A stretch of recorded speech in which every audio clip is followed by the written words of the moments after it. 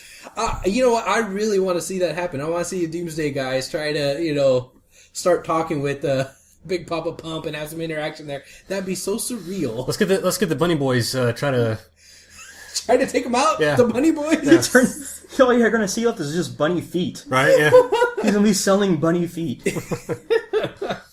Wow, that's going to be pretty awesome. Yeah, I can see it. Like Steiner will be signing autographs, whatever, and the Bunny Boys just come down here like they're trying to sign autographs, or whatever, and they just try to take him out.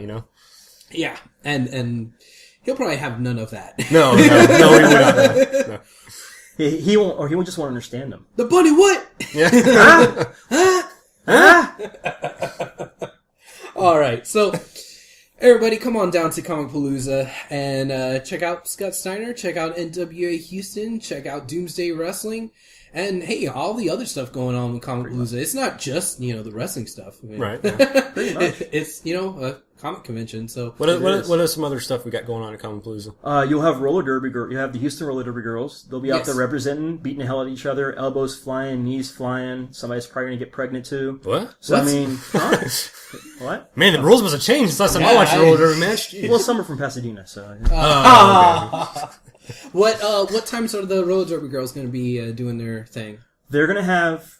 I know on Friday they're gonna have one at 6 on Friday. Mm-hmm. Saturday they'll have one at 1, and they'll have another one at 5, and then Sunday they'll have one around noon. Cool. And they'll have a whole bunch of panel. Well, I know they'll have 2 panels for sure about how to become a roller derby girl, what it takes to become a roller derby girl, and some of their wacky, zany stories about Roller derby. roller derby. Ing. Is that what they call it? I think they just call it derbying. Yeah, I don't know. I wouldn't. Don't look at me. I don't know. Human horse racetrack? I don't know. And then we'll also have Quidditch. If you don't know who Harry Potter is, Read a shame book. on you. Read a book. Don't go to Comicpalooza. You will Yeah. get beat with broomsticks. Yeah, he was in WCW, right? Oh, Jesus Christ. I think he became the demon. or Quit. Glacier. He was a Zodiac, right? or Glacier. Quit being a mark, Abel. But they'll be there. Quidditch people are a lot of fun. You get to see people chase around a heavyset guy on brooms and jump through hoops and stuff. I don't know. I never That watched sounds like my Friday night. Yeah, but But entertaining. this isn't just your random street corner, though. Right, Yeah. yeah, of course. This isn't a donkey show. Where's Dirty Sanchez when you need him? Aye. I know you have beans. Do you really want to know? No, I don't know. We need to talk to that guy on the show again. That's some good stuff. Okay, so we got all kinds of crazy, wacky stuff going on. Comicpalooza is going to be an awesome show, awesome time. Tickets are on sale now, right? Tickets are currently on sale now. If you want a discount, though, when you go to the to go buy your tickets, when you get the little coupon code section area, if you type in NWA in the little coupon code box, you will get a discount. Oh. And that's good up until 1 week before the show. So if you wait, you're going to miss out. Okay. And if you miss out and you're listening to this and you claim to be a wrestling fan, kill yourself. No. If they're listening to this and they claim to be a wrestling fan, continue listening to our show. Then kill yourself. No, because then we'll lose listeners. Don't kill yourself. No, that's what SmackDown does. Oh. Or Look, Divas. just because that one, Or 2 or 3 Divas. times happened, you know. Right. Or Divas. Okay, so we all can have a great time here at Comicpalooza. Check it out. Aaron, thanks so much for sharing the info with us. That's really awesome. And anybody that heads on out to Comicpalooza, if they want to let us know what they thought of the event after it comes on, we'll probably talk about it a little bit on our show here. Now, I want to kind of transition into something else here to kind of illustrate the fact that there's cool things that happen at comic conventions. I think we have a story in order from our boy Travis here. You went this past week into another convention, correct? That is correct, sir. All right. Well, why don't you tell us all about it? Well, it was the Texas Frightmare Weekend. Not really comic book convention, obviously by the name, but it's a horror movie convention over in Dallas. Dallas. Yeah, we won't mention them, right? Nobody likes that D. Yeah. But, they put on some pretty cool shows. I've been to almost all of them since they started, but this past year, last year's Frightmare, they had Roddy Piper. Mm-hmm. And I met him. Anybody that's seen my Facebook page saw my little profile picture of that. He put me in a little headlock there. But this year, they had another wrestling alumni, I guess, or Hall of Famer, I guess. Personality? Yes. Yeah, we'll say that. George Animal Steel. Mm-hmm. So, he's still, he's a pretty cool guy. He may have hustled me out of some money, but, it was a pretty cool experience. And, You got. Yeah, I got, yeah. He said he was, he's always willing to do interviews and whatnot, so we might be able to contact him in the future here and possibly get him as an interview. So. That'd be really cool. I asked him if he just wants to come down, maybe, or not come down, but, get on the phone and just maybe share some stories or something, so. I think that'd be pretty awesome. I think some of our listeners would like to hear some of that. He spent some time with Macho Man, WrestleMania 3, too. Mm-hmm. Yeah. There you go. So, that could be something to look forward to, but that's just to follow up what you were saying, you never know what's going to happen at these, at conventions, who you're going to meet, what's going to happen, some of the experiences you come across. So, if you get a chance, if there's a convention in your area, stop by. Which there will be one. Yes. Hey, you know what? If it wasn't for Comicpalooza, I would never have met Bruce Campbell. So, That is true. yes. I'm forever indebted to Comicpalooza. Well, but along with that, it depends on the convention. And this is something I learned last year. If you want to meet a wrestler, if you want to meet one that's actually on TV, certain conventions actually have exclusive deals. And with the Wizard Entertainment conventions like Wizard World Austin, or Austin Comic Con, or Philadelphia Comic Con, they have an exclusive with WWE. Mm-hmm. So, pretty much if you want to meet a WWE superstar or wrestler, depending on who it is, they're the ones that will actually have them. They sign an exclusive deal, so you won't be seeing any other indie wrestlers or TNA wrestlers at a Wizard World convention anymore. And that's one problem that we've kind of had the last 2 years with Comicpalooza because of that exclusive deal. Because that also, it's not just current exclusive superstars, but also legend deals too. Mm-hmm. And if it has comic any word in the name, they cannot appear, or they can't have anybody else appear. I know Tara and Jeff Hardy were kicked out of Chicago Comic Con because they weren't WWE. So What do you mean they were kicked out? they were told to leave. Well, were they guests as signed, or did they buy tickets to get in there? No, you, get out of here! he was smuggling something. Right. They were visiting friends at a table and were going to hang out to sign stuff, and they said, "You got to leave. You can't be doing that." So, wow. So That's the power of the E right there. pretty much. Yeah, they've kind of cornered that market, so it's really hard to meet, WWE guys at a non-Wizard Entertainment convention. So sorry, no CM Punk. Darn. Oh. But Papa Pump, yay! Steiner. And his crazy Twitter rants, anti-teenage Twitter rants. God, that's gonna be so bananas trying to meet that guy. Is he coherent? I heard that he's a really good mathematician. He Really? can count, he can calculate, his fractions are unbelievably accurate. That is so random. That's random that he would be. You're not getting the joke, are you? No, I'm not. You're such a bad mark. Why? Was that some... The promo where he starts doing fractions and percentages, I don't remember that. and he just botches everything. Where was that from? Was that from TNA? Yeah. I don't remember that. His last run when he was talking about like the 50% and then 39% and then 25% Oh, yeah, I and then think I remember 75% that. Yeah. and 113%. Oh, geez. Bad Abel. Yeah, well. So insane. Bad Mark. Well, I try to keep up with everything. No, you don't. But, Your mark card got revoked. It's all it took? Oh, Jesus. that's it? I've been trying to do that for 6 months now. All right. Well, speaking of TNA, let's go ahead and get into a little bit of wrestling talk for the week. Well, Oh, no? well, before I finish up, Okay, go thanks again for Aaron coming down and sharing this information. Do you want to stick around and hang out with the show for us and chime in whenever we talk about wrestling? Is Abel going to be here? Yes, I'm going to be... Bye. Well, that was easy. I hate all of you so much. Hey, I'm not saying anything. Hey, the Wait. sexy ghost is back! Is it haunted? Yeah, Where'd that it's come on it. Yeah. It's been a while. Didn't she say? Yeah. That's what she said. Oh. Uh, Anyway. that's all you, Travis. Yeah. So some TNA talk. I mean, I got my Pac-Man Jones Epic t-shirt on. You do. I got my Aces and Eights hat going on. This is Sons of Anarchy. Aces and Eights. It's the same thing?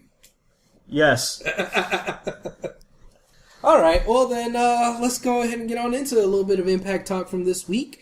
It seems as though we, are getting a little bit more build for Slammiversary, which they should, Slammiversary is less than a month away now, right? When is it? It's, June 2nd, I believe. June 2nd. Wow. Right? Yeah. Yeah. Day after the ROH show. Right. After ROH show in San Antonio. Oh, God, that's already coming up. Yeah. Yeah. Oh, good God. Yeah. Ugh. Alright, so, we have a main event match scheduled for Slammiversary now. We have Bully Ray versus Sting Ugh. for the heavyweight title. Yeah, I mean, yay. I mean, what? No, I agree with you, bro. I do. Because, and Aaron's shaking his head. Last week, we did all this, elaborate booking for, Right. What we thought could happen and what could be awesome and da-da-da. And they went and did the exact opposite of that and just said, nah, you know what? Sting. Okay, Sting versus Bully. No, for the no. title. Well, to be fair, he said that Sting wouldn't get a shot and Morgan wouldn't get a shot. But y'all fight each other. And, and the winner of that match gets to fight Bully Ray. Right. So it was like, I'm not going to hand you a shot. I'm not going to hand you a shot. But both of you have a shot. What? I'm gonna hand you a match to determine who's Yeah. gonna fight him. Honestly, I wish I was drinking shots during that segment. It would have made more sense. Would it? Possibly. Possibly. I don't know. Alcohol would have made it better. It's like in my mind, they skipped out like a whole, maybe 2-3 weeks worth of a tournament. They should have done Okay. a tournament to determine, and then the final two would have been Sting and Morgan. Which, considering that TNA is only having, 4 pay-per-views a year now, where they have the time between pay-per-views to do stuff like that, they could have done that and started that 2 or 3 weeks ago. Yeah, but they didn't. No. And I told you that. They said we're giving them the benefit of the doubt at first, but Right. no more excuses after that first, You did say that. and I'm going to hold them to it. It's sad. I'm a Sting fan, but no. Just no. Well, okay, why do you say that, Aaron? Sting, as much as people want to claim that, as much as those idiots want to claim that they want to chant, he still has it, which he does. For a man his age, I will give him credit, he can still go. Right. With the right person. It all depends. But his time is over. Yeah. I like him when he's a commissioner and he's kind of doing stuff like that. That's fine. I like him if he's going to be like a manager to a new team, like some up-and-comers, to groom some people. That's great. But him being a part of our actual wrestling storyline where he's going to get physical in a one-on-one, just go home. For a main event of a pay-per-view. no less. I know Slammiversary is their one of their big one. It's not Bound for Glory, Right. but still, stay home. Play some bingo, shuffleboard. And it's not even just Sting; it's Sting and Hogan being the forefront of TNA going against Aces and Eights. Yeah. Which it shouldn't be. Like, I said this several weeks ago that Sting, and I think I said this more specifically about Hogan, but now I want to amend it and say Sting and Hogan should be more of the Herschel character and not the Rick character. You know? Right. I said this a few weeks ago, and Hogan needs to be the Shane character in Dead. Off TV. Off TV. Died off a couple seasons ago. Off TV. that's horrible. Okay, I don't want him actually dead. I just meant TV dead. The views and expressions of Aaron Garcia does not reflect those of Houston Wrestling Radio. Sometimes they do, but as he just gave me a high five. All right, I gotta cover myself. Okay, come on now. We're gonna get sued over here. You know, trying to get on TNA's good side, and we're not doing that at all. I think we sunk that boat a long time ago. Yeah, that ship has sailed, sir. All right. Anyway, yeah, I really don't think that this is good for TNA because I don't think it could produce a good match. They might be able to surprise me and show that it'll produce a good match, but even then, where are you going to go storyline-wise? You haven't made a new person. You haven't put over anybody that should be getting there to that level. It's getting to the point where guys like James Storm and AJ Styles, who were once thought of as, the young cats that need to break the glass ceiling, it's now getting to the point where they're starting to get to, you already kind of peaked a little bit. And they haven't, kind of broken that glass ceiling yet. And they're getting held back while all these other guys like Hogan and Sting and even to a certain extent Angle are getting, the main event time, Yeah, they're not even main event storylines right now. All these guys, all the OGs, as Kaz likes to say, they're all mid-cards now. Yeah. None of them are main events right now. There's no top face. Yeah. There's really no top face. Hogan and Sting. I wouldn't even call them a top face. I would say Angle or Joe. It's just because how over they are. Where's Joe been at? IKEA? I don't know where he's been. He's been hanging in the back with somebody. You know what I'm saying, though? It's like, where are they? They're supposed to be their top faces. Where are they? I was really hoping, because when I went to lockdown, it was, everybody was talking about Magnus. Everybody was legitimately talking about how they like Magnus. Mm-hmm. And that got me thinking, okay, looks like they're really pushing Magnus. We go inside, Magnus has a brand new shirt. So I'm like, okay, this is usually what happens when they start pushing somebody. They either start pushing them as a team or they start recognizing them as a single wrestler. Like Pac-Man Jones. This is just a goofy wrestling shirt. I know. Come on, you own a Mr. Hughes shirt. You own a Mr. Hughes shirt? Well, I did. Not anymore, but yes, I did. He came to PWA one time. Doesn't mean you have to buy a shirt. I bought a shirt. God, you're such a mark. Okay, continue. I know this is my Truma TNA shirt. Yeah, okay. But I mean, I was kind of hoping that they would push Magnus as a fresh young face, give him that, that really good top face push, and it didn't happen. He just disappeared. He's where Joe is at. He's where Meth Hardy is at. He's just... Well, he's not as far down as where Matt Hardy's at, but yeah. I said Meth, not Matt. Well, still. It's the same difference. Yeah. There's a weight difference. Okay. All right, but getting back. Well, go ahead. I was going to say, getting back to Morgan. Okay. We mentioned it last week. That was one thing that kind of pissed me off last week. Yeah. Was I was saying what Morgan's saying is making sense. Yeah, and they should be doing something with Morgan, and it's let's go with him. They just flat out just let him lose cleanly to Sting. Yeah. There's your top new guy. He just lost his Sting. Yeah, and what was painful about it was how long he had him in the freaking Scorpion Deathlock.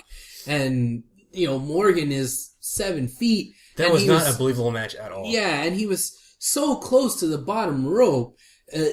And well, first off, the first time he was in it, he was so close to the bottom rope. Why the hell are you struggling? Just reach out with your long freaking arms and just grab the rope and you'd be okay. And he finally made it to the rope. It was like, okay, fine.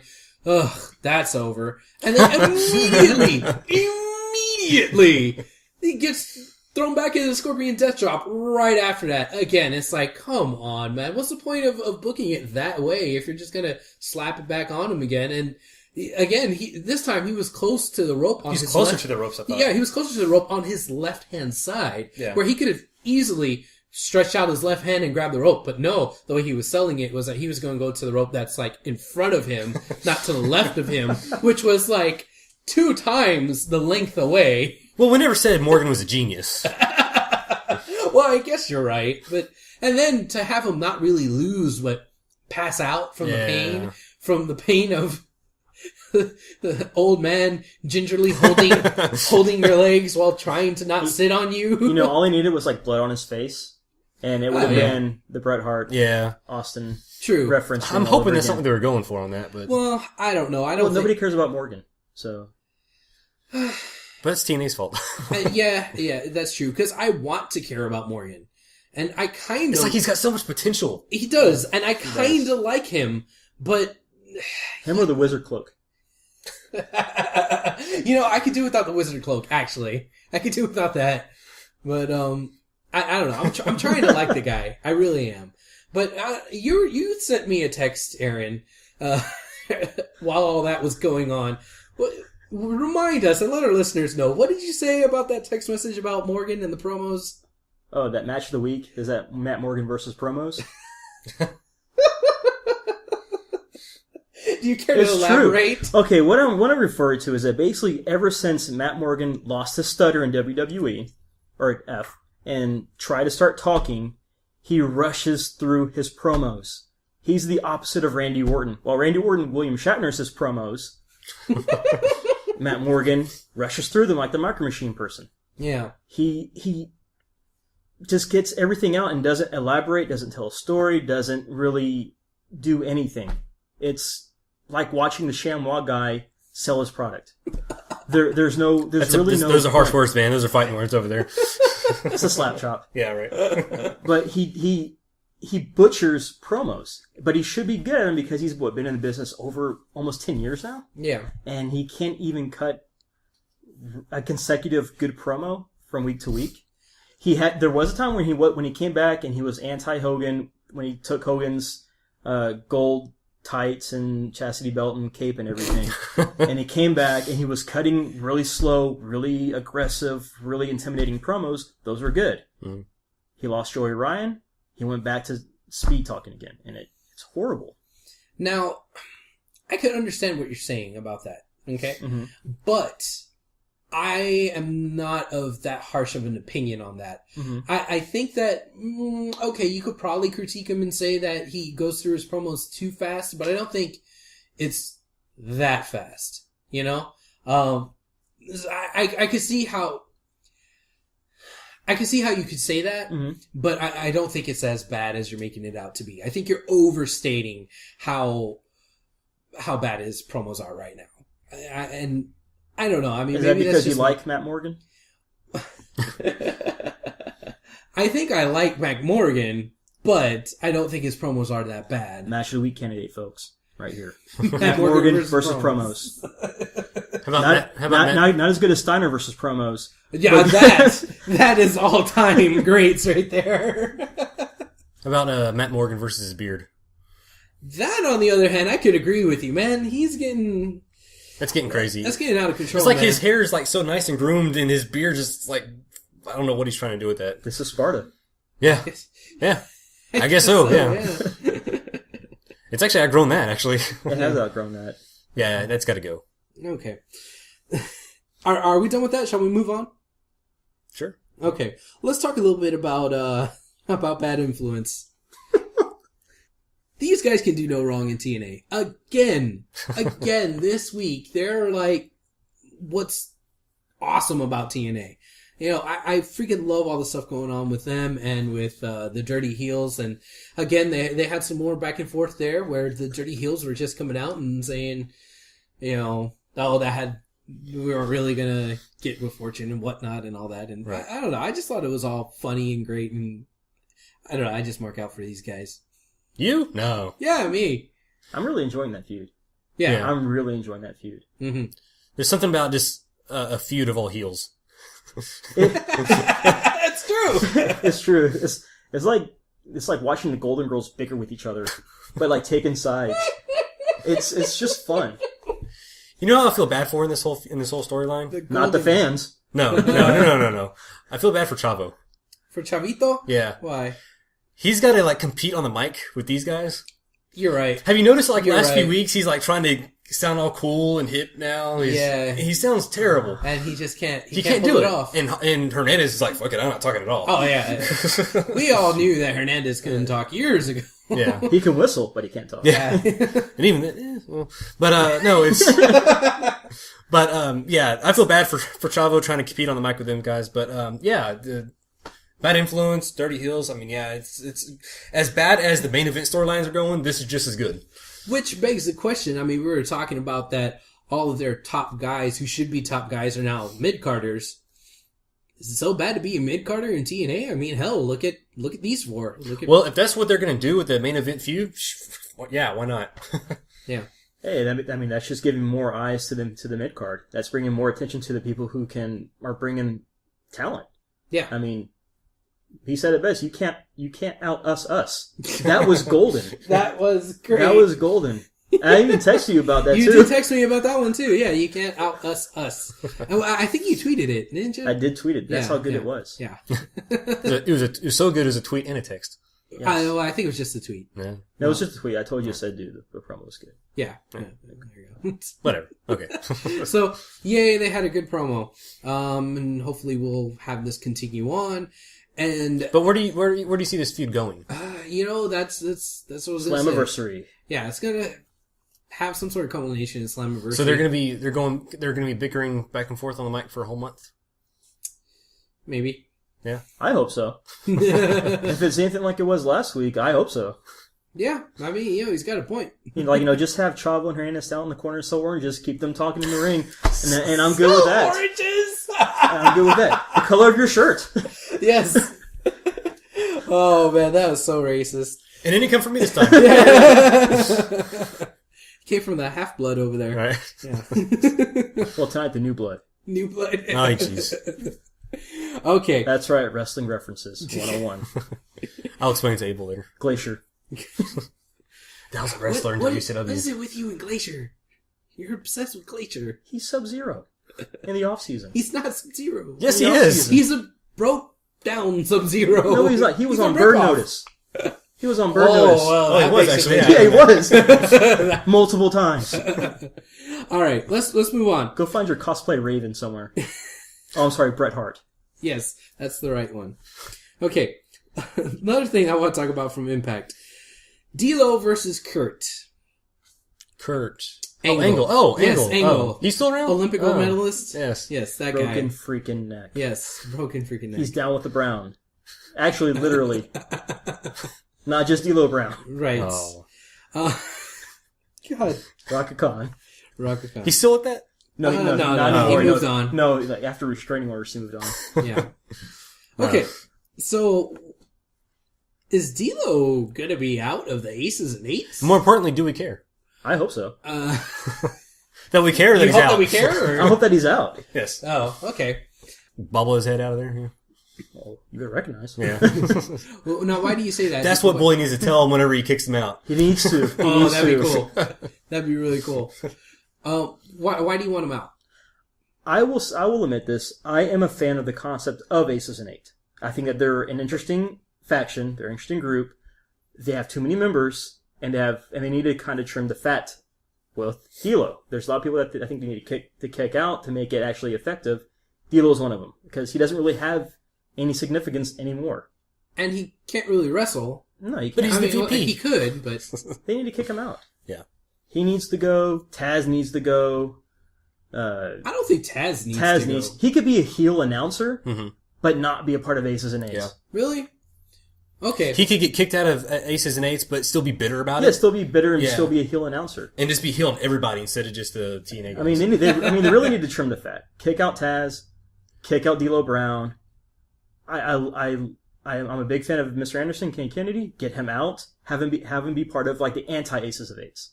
You know, he's a good speaker. You mean the Wolfpack? Oh, Wolfpack. Ace of Eights Red. God damn it. We keep doing that. The Mouse Crew.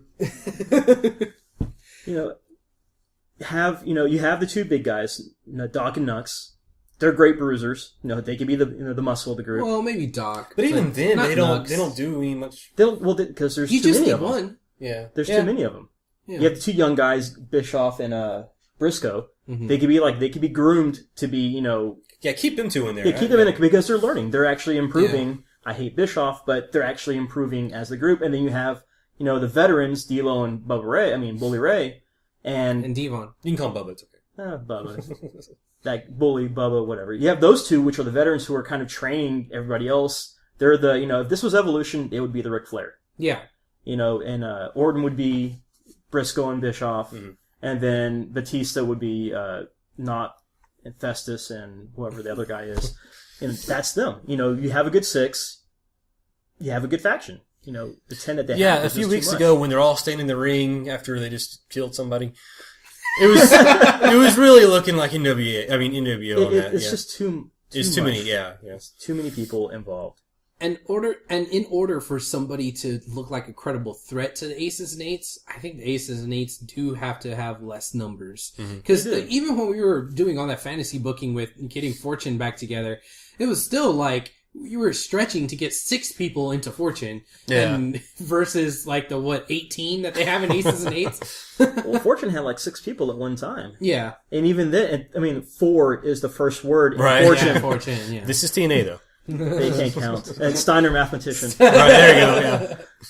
So, one idea I had, and I would tweet this to them, I was like, have a group called the Guns for Hire. Have Gunner. the APA. Sort of. Is Gunner still around? Yeah, He's does. on He the does the payroll. pay-per-views. He's on like the one night stand pay-per-view things, or the one night only pay-per-view stuff. Gunner, Crimson, Kennedy, He's still around? and King Cash. Who?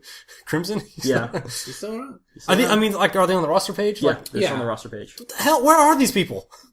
I don't know. Where is the roster? I want to know these things. Last time I saw Crimson was at Slammiversary Do they have when he lost to James Storm, and then he was gone. do they have another show that I don't know about? Well, Explosion. was Explosion. Explosion. Yeah. Is Explosion still It's around? still happening in England, in the UK. Yeah. For some reason, that's an only England or UK. show. Where's Rockstar Spud at? Yeah. Did they leave him in the Where's plane? all Did the they leave him in gut check guys? Yeah, any of the gut check guys. OVW? That's Training? the only thing I Training? can think of. That's really the only thing I train. That's the only thing I can think of is that they're in, they're with all the gut check, with all the other gut check winners. Yeah. With Stan Shaw and all of them. But, I miss Crimson. I liked Crimson. I thought he was good. That promo he cut at Slammiversary was good. For somebody who's never really cut a promo before. You can tell he was either practicing in the back or practicing with Angelina Love or whoever else he was sleeping with at the time. He was practicing with. So, he needs to be back. He's got good talent. Well, it was another young guy that they could have been grooming this whole time. Yeah. Well, he was, when they did the thing right before lockdown, they did this little fitness expo. They actually showed him on camera. He's got kind of a full beard now. He's like, yeah, people keep asking when I'm going to come back.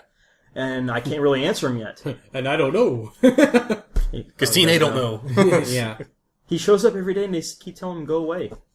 I don't know. Damn. They don't know who he's on the table. That's so sad. He just shows up every day. Go home. He's a fellow ginger and they're turning him away. I know. Well, let's talk about It's a somebody. damn shame. It is. Oh, well, thank you. He's the only ginger I like, besides Kane. Oh. Well, Anyway. let's talk about somebody who does come up to TNA and they welcome them with open arms and said, "Hey, yeah, come on back and let's give you a prominent spot." Bruce Pritchard? No. Oh. I'm talking about Chris Sabin. Ah, yes. Yeah. Yeah, Chris Sabin. Uh-oh. What was... No, here we go. Okay. Well, we'll take turns.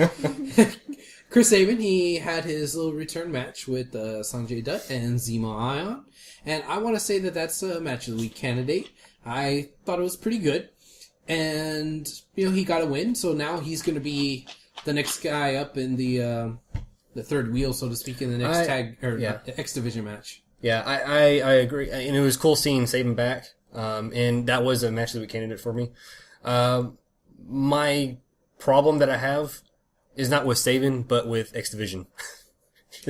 Because of the new format, you can't just bring in someone and invest in their storyline. Yeah, exactly. Like, he's back, great. What's he gonna do? He's gonna wrestle for the X Division title, and then that's it. And then wrestle random guys in 3 matches. He's either going to win or not win, and then he's just going to be wrestling and wrestling and wrestling. That's why I hate this new exhibition. Yeah. Okay, what were you going to say, Aaron? I'm a big Saban fan. I'm a big fan of the Motor City Machine Guns, but more importantly, Saban. Saban's what kind of got me into them. And they were building him up a little bit. They were really saying he's returning. They're kind of building him up. They're showing little promos and everything, little interviews. But when he came out, it felt flat. It felt so? It felt like he was just coming out to a singles Motor City Machine Guns match. No fanfare, no countdown, no... There's no build-up. Do you think maybe that was just because of the crowd? That's part of it. I think that's part of it, but when you watch it, he just comes walking out. There's no pyro, there's no really nothing. Well, and in TNA's defense, I guess, they're not really used to having returns other than Sting. Or Kurt Angle. Yeah, see, they don't have their own homegrown guys that have been there almost from day one and then be out for so long and then to do a return that they wanted to hype up. I said that last week. I thought they did a good job, with the promo. Yeah, with the promo thing. Vignettes. Because I was like, okay, Saban's coming out. I'm going to watch this, I eat dinner in front of the TV to make sure I didn't miss Saban. And when he came out, it just felt... Oh, yeah, they're Saban. Yeah. Yeah, Saban's back. Okay. Oh, he won. So you think they should have done a kind of like WWE style, I was really hoping for with the other company, when Triple H returns, they make a big deal about it. He comes out, he gets, the 10-gun salute and everything. When Taker comes back, it's not announced, but they still hype it up. Mm-hmm. They send the tweets out. They build it up. When Saban came out, he is sort of an original. Mm-hmm. And it just felt like, he worked last week too. He was here last week. Well, I mean, they did do the tweets and they did do those vignettes. And save Pyro. What else could have they done? They could have put plants in the audience to start really chanting Hail Saban instead of it being in the song. That's true. And, it has been a while, even when he was wrestling, that we've actually even heard Hail Saban. Yeah. But because before that promos, they're putting in the promos. For his little vignettes come back, they're like, Hail Saban. Hail Saban. But you know what? We've been watching TNA for a very long time. We know we get the whole Hail Saban. Newer fans that they've been getting, they see Hail Saban like... Okay, that doesn't make any sense. Yeah, it doesn't really make any sense. It's just a cool thing to say. I think with Saban's bringability and his attitude and what he can do, he should have got the Jericho kind of tease leading up to his return, to where something's coming, start popping up Hail Saban. That way, the younger fans can start chanting it. They'll kind of get used to it. He flashes a little alien symbol because the old fans know the alien symbol. Yeah. And start doing that to build it up, but don't show what he looks like. Keep his look a mystery. And then have him come out. Give him some pyro. Give him some Christian pyro. Under the curtain of, something. Something, something. Yeah, something to make it feel special. Not just hand him an old Miz trench coat and say, okay, you're up next. Don't. The insult of all insults, give him something that Miz wore. Give him an Edge trench coat. That's better. Miz stole that too, so... Oh, okay. Alright. But what do you think about the actual match itself? I thought the match was really good. I noticed that Saban played it safe a lot, which is great. He's playing it safe. He should. Yeah. So, he didn't want to tear both his knees again.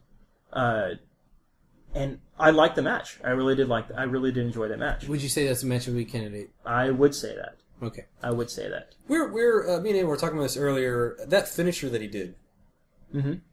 Yeah. Is that the one that he had been using before? The Cradle Shock? Yeah. That was the Cradle Shock, right? That's what he used. It looked different. Well, he hasn't used it in a long time. Is it just that? Or it just looked different to me. Not only that, the announcers act like they didn't never seen it before.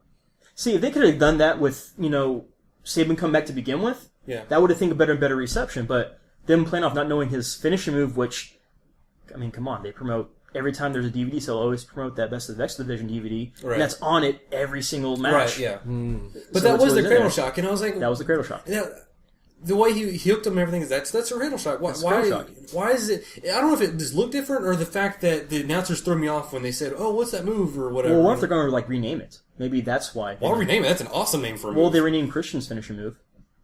Who? That's right. We can't see him. Right. Yeah. Christian.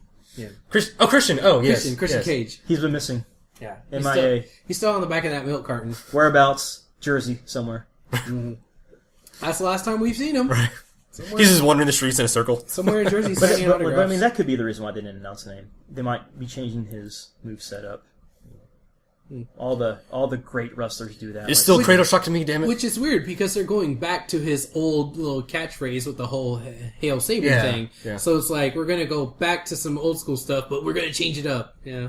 Yeah, it's like, it is kind of weird because I realize it's been a while since we've seen Saban in a singles setting, But yeah, the whole Hail Saban, the Cradle Shock, he's going back to what brought him there, the hanging drop kick. I mean, he was Yeah. doing all of that. Yeah. I mean, he was pulling out a lot of his old classic stuff. Yeah. And Just wearing like machine gun garment, I guess, or he was wearing machine gun colors and Yeah. everything. But there's no Shelley, so he's kind of like do you think they're gonna bring him back? a pistol, huh? Do you think they're gonna bring back Shelley? I would love to see Shelley back. He's in Japan, right? Or he's doing indie stuff? Like he's doing he's mostly doing like New Japan and in Japan. Did he leave on bad terms? Or? I don't He think just so. he just didn't resign. Yeah, probably He just because walked Saban. away. Well, yeah, because Saban was going to be out for another year. He just kind of walked away. Yeah. And I would love to see him back. Saban got me into the guns, but Shelley kept me around because he was able to cut good promos. Mm-hmm. He was the voice. Yeah. He was good. And then his move, eventually his ability kept me. Oh god, could you imagine they came back and then we have Motor City Machine Guns doing promos against Bad Influence, versus And like Dirty Dirty Heels. Heels, Bad Influence, Motor City Machine Guns. Oh my god, Damn. the promos between them. That would be so great. I could see the guns coming out like sombreros and ponchos, Right, yeah. making fun of Teen Orange Bag over there. Team Orange Juice, or what are you gonna call him? Team Orange Juice. Team Tropicana?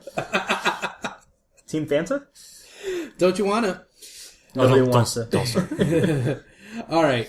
Anything else from Impact that you guys want to tack on there at the end before we move I on? do want to say this because when you made the comment about the three-way X Division, I wonder if they're constantly doing the three-way matches to try to bring back that Unbreakable match from 2005 where we had Joe Daniels and AJ Styles. They're trying to recapture that one match again, Yeah, they're trying to, but and they're failing. But they're doing the three-ways just to kind of recapture that moment where So anything what they're can just, happen. they're just gonna play the odds, Pretty much. If we keep doing it, we're bound to have that match like that again. But I mean, if you want to recapture something like that, you want to make that match special, so you're not going to have it on every single damn episode of Impact, Yeah. have a three-way on every Impact, it's going to start losing its It already has. its hasn't it? sparkle. Yeah, it already Pretty has. much already has. Yeah.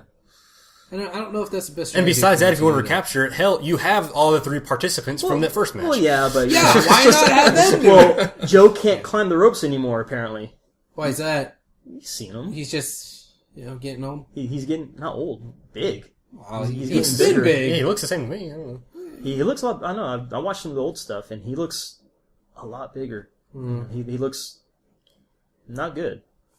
Just not good. Well, TNA only lets him out every 6 months to wrestle, so I mean that could Pretty be something much. to do with it too. They haven't let him stretch his legs, And they can't let AJ wrestle. for whatever reason. Yeah. Oh, he's got to stand up and mope. Yeah. he got to stand there and look emo, Ugh.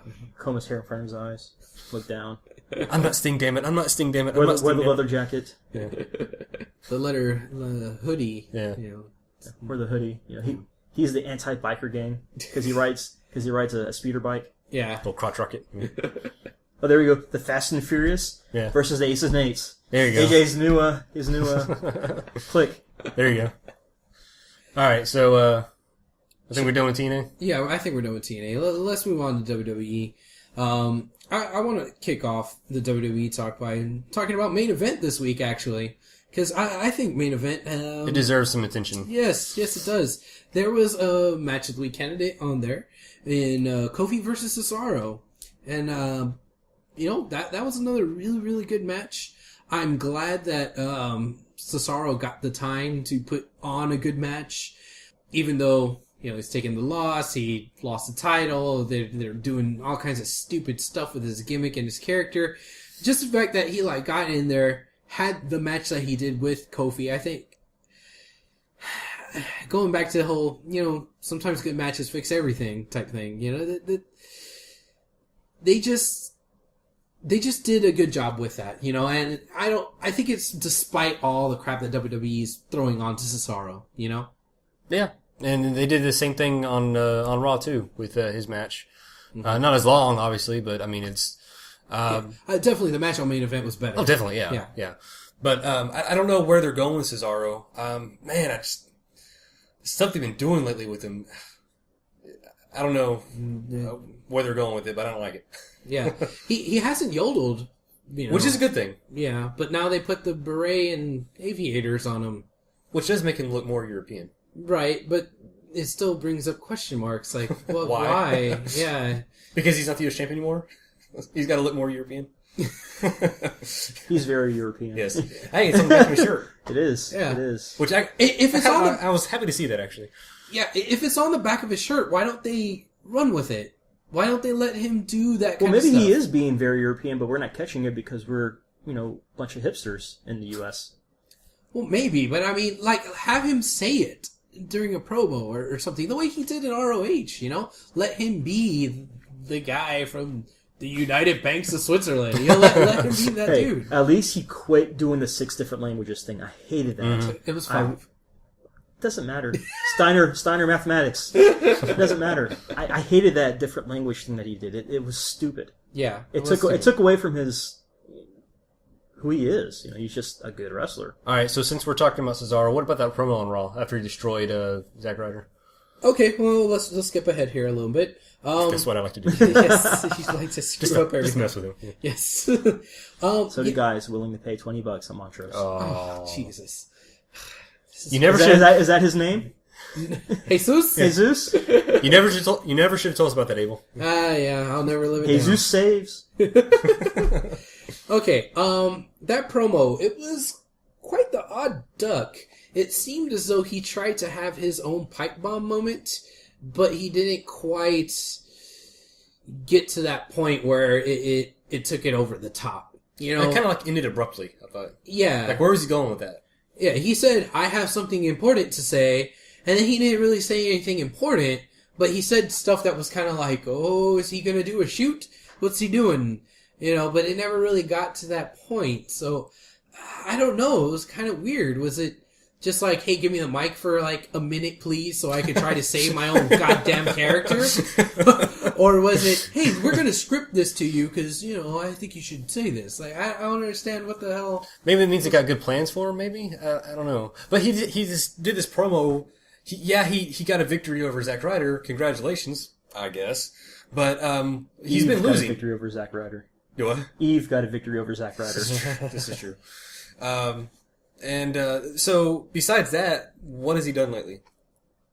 Besides have the awesome match on main event. Right. But, I mean, he still lost.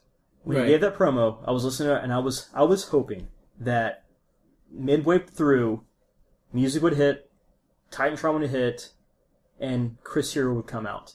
Because he specifically said NXT during that promo. Yeah, he did. He did. And I was really hoping that Cassius Ohno would come out and challenge him or something? Challenge him or something.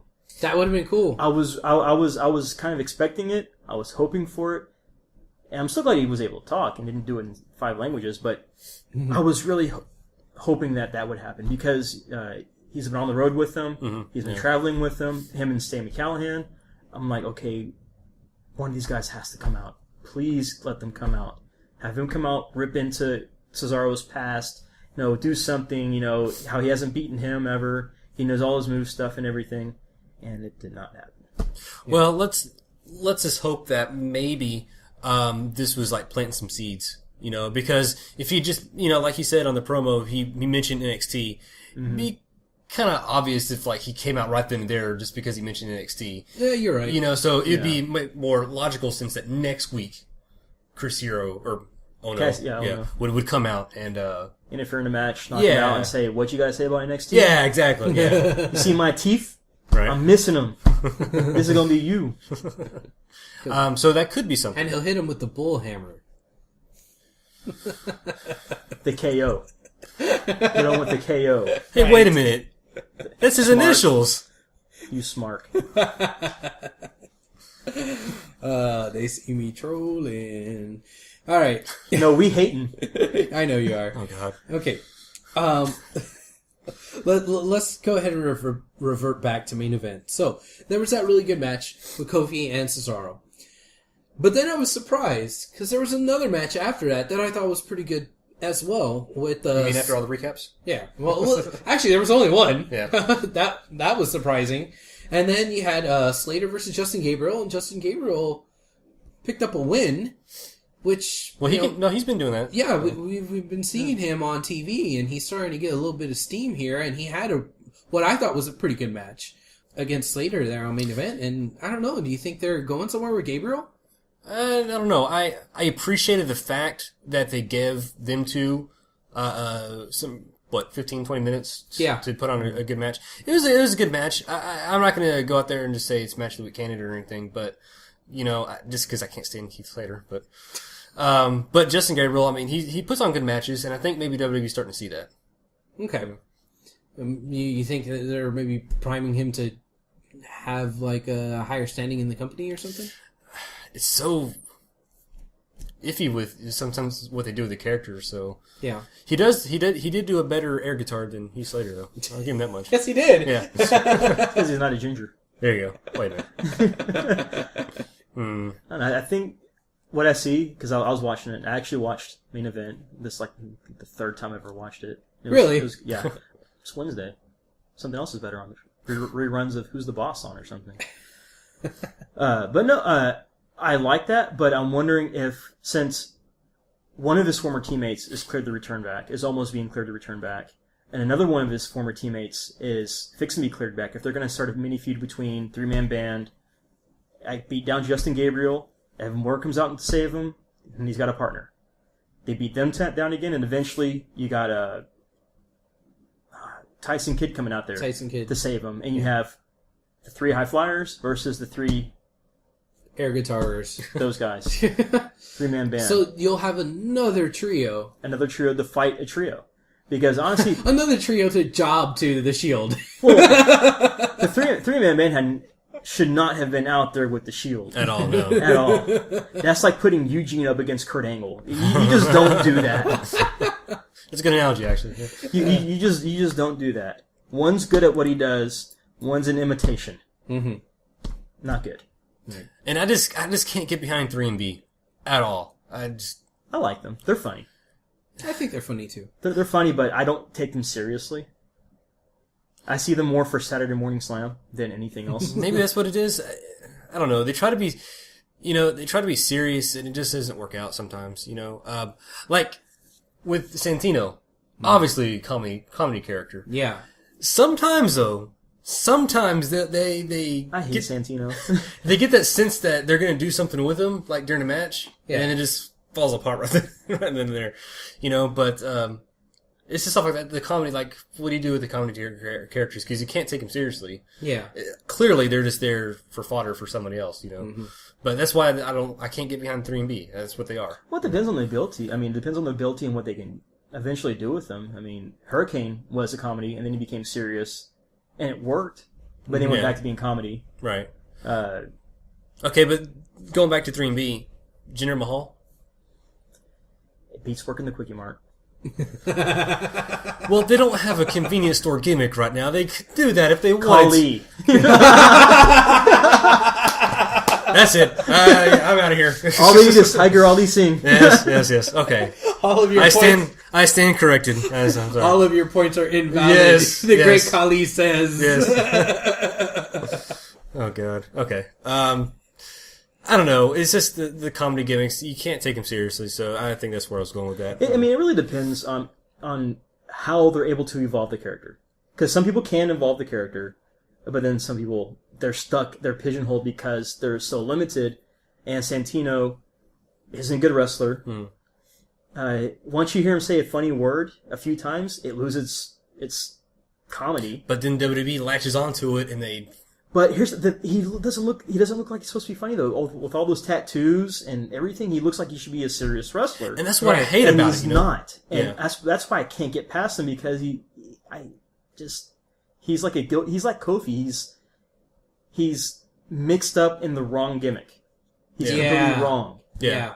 Do you think at any point in time WWE could just flip the switch on Santino?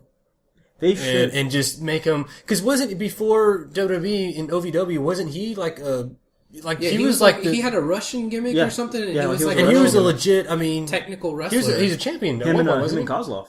Him and Kozlov. But weren't they the champion? Wasn't he the champion for a while? Yeah. Yeah. So could they flip the switch and never do that again? Not as a champion. No, I'm not saying that. But just at least make him legit again.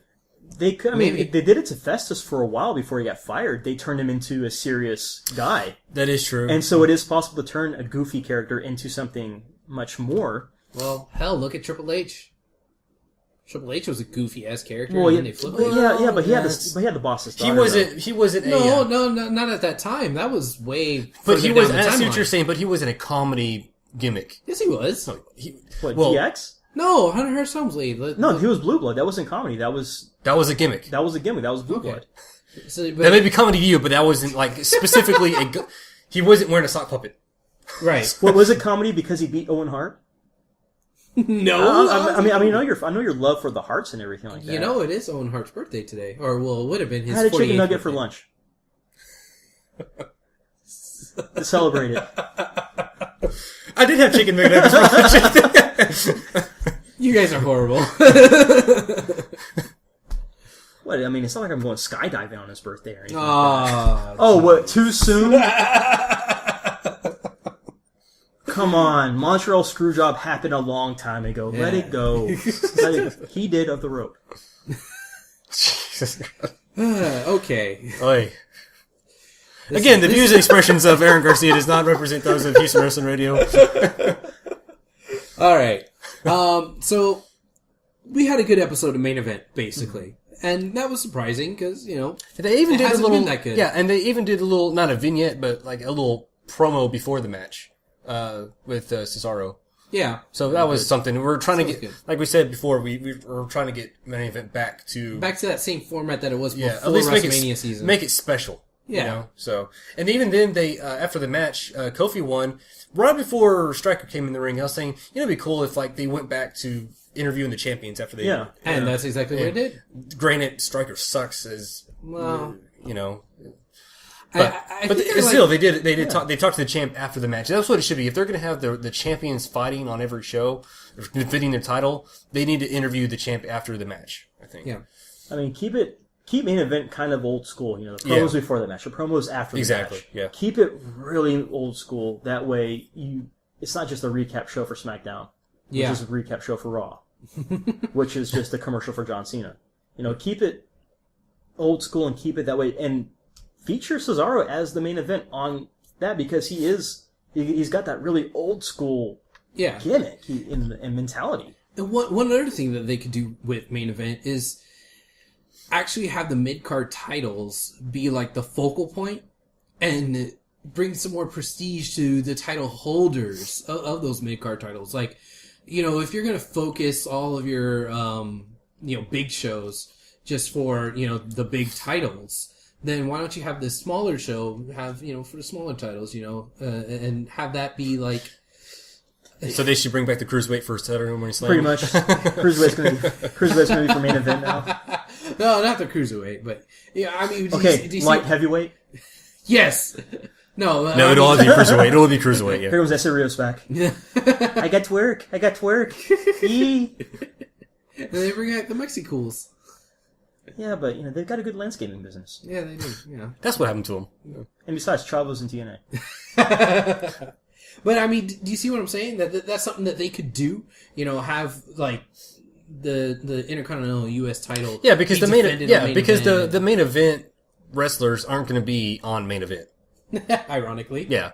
They're not. So if that's going to be the case, then just like you said, let the mid card shine. Yeah. Well, let the below the mid card shine too. Oh, yeah. You know, Saturday morning say Santino don't count. You know, Superstars. Premac Yoshitatsu, Konnichiwa. You know, you Yoshitatsu. I don't know why you like that guy. Get off so his much. nuts. I like Asian wrestlers. They're good. Oh, I bet you do. Oh, I'm sorry, that's not LAX. Or Canadians. Hey? Yeah, you be saying A all night long. Let the A's breathe. Oh, he lets them breathe, alright. Yeah. Come on, I set you up easy for that one. Come on, Yeah. now. Thank you, Travis. Thank you so much, Travis. That was all for you. He usually has laryngitis afterwards. Yeah. You a throat lozenge? No, I'm fine. Let's move on. All right. God, we've been talking about main event forever. Let's talk about SmackDown. Raw was great. Yeah, Raw was great too. Okay. The main talking point is SmackDown. Kane versus Dean Ambrose. There you go. Pretty much. Yeah. There you go. Pretty much. Okay, let's roll. That's the only reason why I watched SmackDown was for Kane and Dean Ambrose. Yeah, that was a darn good match. Another match of the week candidate. Was it? Yeah, definitely match of the week candidate. Was it a? To me, it was better for me. That match was better than the Undertaker match. Yes. Is that a surprise to anybody? Slightly. To Undertaker fans, Yeah. that is. It looked good on card. When I read that Taker was going to fight Ambrose, I thought, great, I'm going to watch it. And I watched it and I was like, Something was off. Something was off. It's okay. I mean, Taker's old, so it's okay. But then when I read Kane versus Ambrose, I was like, okay, I'm going to watch SmackDown for that. Yeah. I normally don't watch SmackDown because of all the Raw recaps. And I watched it, and I was like, that's actually a better match. Yeah. Yeah. It was a much better match. I thought it was a much better match. And just the storyline wise, Kane put up a better fight against Shield than Undertaker did. Yes, he did. Yeah. He was able to fight all three of them off at some point during the match. It wasn't just to the very end. You know, he defended him off like 2 or 3 times, and then the very end, he got that spear. And Kane looked very aggressive in the match too, which is something that we haven't seen from Kane in a while. Yeah. You know, which is kind of weird considering all the stuff that has been going on with Team Hell No and him and Daniel Bryan. You would think that, you know, he would still have some of that aggression that he used to have before Team Hell No, but it just came out during this match, and I think that was pretty good. I think that made Shield look good because Kane had to step it up to compete with the Shield, you know? Yeah. So I think that was pretty good. But let's talk about the debut of Ambrose's new finisher. Yeah, we've been talking about this for a while now. So. Yeah, there was a lot of off-air talk about this before we started recording, so hopefully we can recapture some of that magic. But basically... Magic. Yes. Basically, the debate is, what exactly Magic is Mark? this move? Shut up. What exactly is this move? How would you describe it? And what shall we name this? I look at it, it was a headlock into a DDT. Okay. A headlock DDT, I don't know. Or A front falling headlock, or like front falling reverse DDT because they're bending forward, which Abel pointed out because whenever it was first applied to to Kane, he was standing up, so it looked really hard to Yeah, pull off. because you were saying that you thought it looked like a Russian leg sweep, but going forward. No, I said mic check first, Well, okay. or a reverse mic check. Yeah. reverse mic check going Yeah. forward. But yeah, it's like a reverse DDT. Yeah, a DDT, but you're falling forward instead of falling back. It looks really awkward. I mean, I heard someone else describe it as like a variation of MVP's Moneymaker or the Playmaker because he kicked his leg out. This is for show, though. I mean, it's not really But part of actually the seeing it, performed again on somebody who can actually take it, it looked like a front-facing DDT. Yeah, you're talking about when Kofi took it on Kofi Raw. took it. Right. Kofi takes a lot, and he took that. He did not mean that dirty. Yeah, you did. Yeah, he did. He did Look mean at his that. chest; it shows. Oh, Oh, God. Jesus. Yeah, again, with the crater chest thing. Why does he have that hole in his He got chest? Falcon punched. He is a gamer, so... He is a huge gamer. He got Falcon punched. Yeah, maybe that's what it was. Jericho's kind of getting that, too. Maybe it's DDP yoga because they're both doing the DDP yoga. Maybe. That's the side effect. You get crater chest. You can eat a bowl of cereal, laying down. It just It's like his the develops- muscles. Yeah. it develops your pecs, but only on the outside, not on the inside. I don't know. So you have nothing but side boob, and that's it. Bang. I don't know. All right. There was just one other thing from SmackDown that I wanted to point out was that Ryback versus D-Bry was a surprisingly good match. Yeah. And I think it was Ryback's best match to date. And I think that was basically because of D-Bry. Yeah. But I was surprised by it. I'm not sure if I want to say it's a match of the week candidate, but it was pretty darn good for Ryback.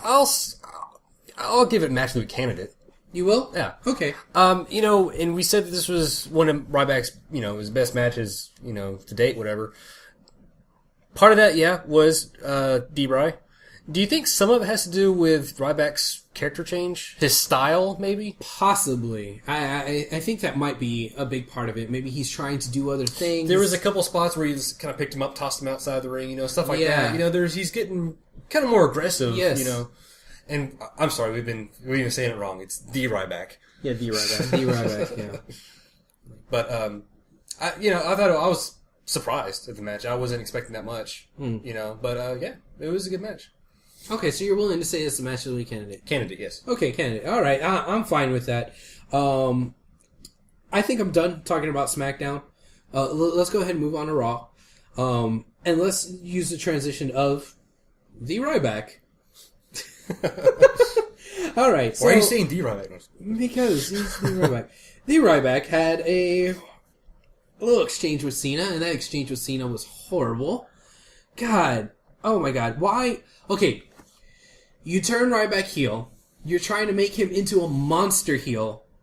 And you have Cena laugh it off. Laugh everything off that he does and says. And Cena's just being corny as hell. And he's not taking it seriously at all. Why are you doing that? You're trying to make Ryback look like a threat. And instead of Cena maybe saying, okay, hey, I respect you, you can probably kick my ass. Maybe not in so many words, but at least have a little bit of an attitude where it's like, okay, you're a worthy opponent. But instead, he's like laughing at him and mocking him. But that's what Cena always does, though. Every single time a new heel comes along, he does the same thing. He just laughs it off. So are you saying that Cena is stale? Oh, well, yeah. Let me think about this one for a second. I wonder if Cena did that, because he did that more to Ryback than I've seen him do to really anybody else, and I'm wondering if he's doing that because Ryback was getting cheers whenever he demolished Cena, to kind of kill any kind of fan base that Ryback might have had with the older audience. Hey, this guy's a joke, he's a heel, but he's a joke, cheer for me, cheer for me, I've got these shirts. We're going to boo Cena, and we're going to cheer for whoever is going up against Cena, so why not embrace that? Are you going to boo Cena, or are you going to boo Ryback more? I'm going to boo Cena. Anybody but Cena. That's the motto there. Anybody but Cena. But I think I don't know. To me, it's like they're intentionally making Ryback look weak. That way, if he ever goes back to being a face again, why? He was a joke. Well, now, yeah. I mean, if he does go back to being a face, he looks weak, so he's not going to be as over as what he was, before the. And why face wouldn't turn. he want to be over as he was? Because someone doesn't want to lose their spot. I guess. I mean, you could be right about that. Hell, you probably are right about that, but I don't think Cena is that autonomous where he can call those shots and say, hey, I'm going to bury this guy so that I can keep my spot. Because they're more scripted nowadays than what they were, back when Triple H was pulling that kind of shit, Well, but he still does it, though. Umaga. They're building him up as a monster, Yeah. and he destroyed him. He did. Muhammad Hassan, undefeated. Mm-hmm. First match on Raw against Cena, seconds, destroyed. I mean, it's what Cena does. Khali, when he first came out as a monster, he destroyed Taker, he destroyed Kane. Who did he lose to? Cena. He kills monsters. Mark Henry. Yeah. Kane came back with the mask. Embrace the hate. Embrace the hate. They're making it to where there's no rival to Cena, and if somebody gets that good fan base, they're just going to lose to Cena anyways. It seems like the only one that's been able to rival Cena has been Punk. and Punk's out.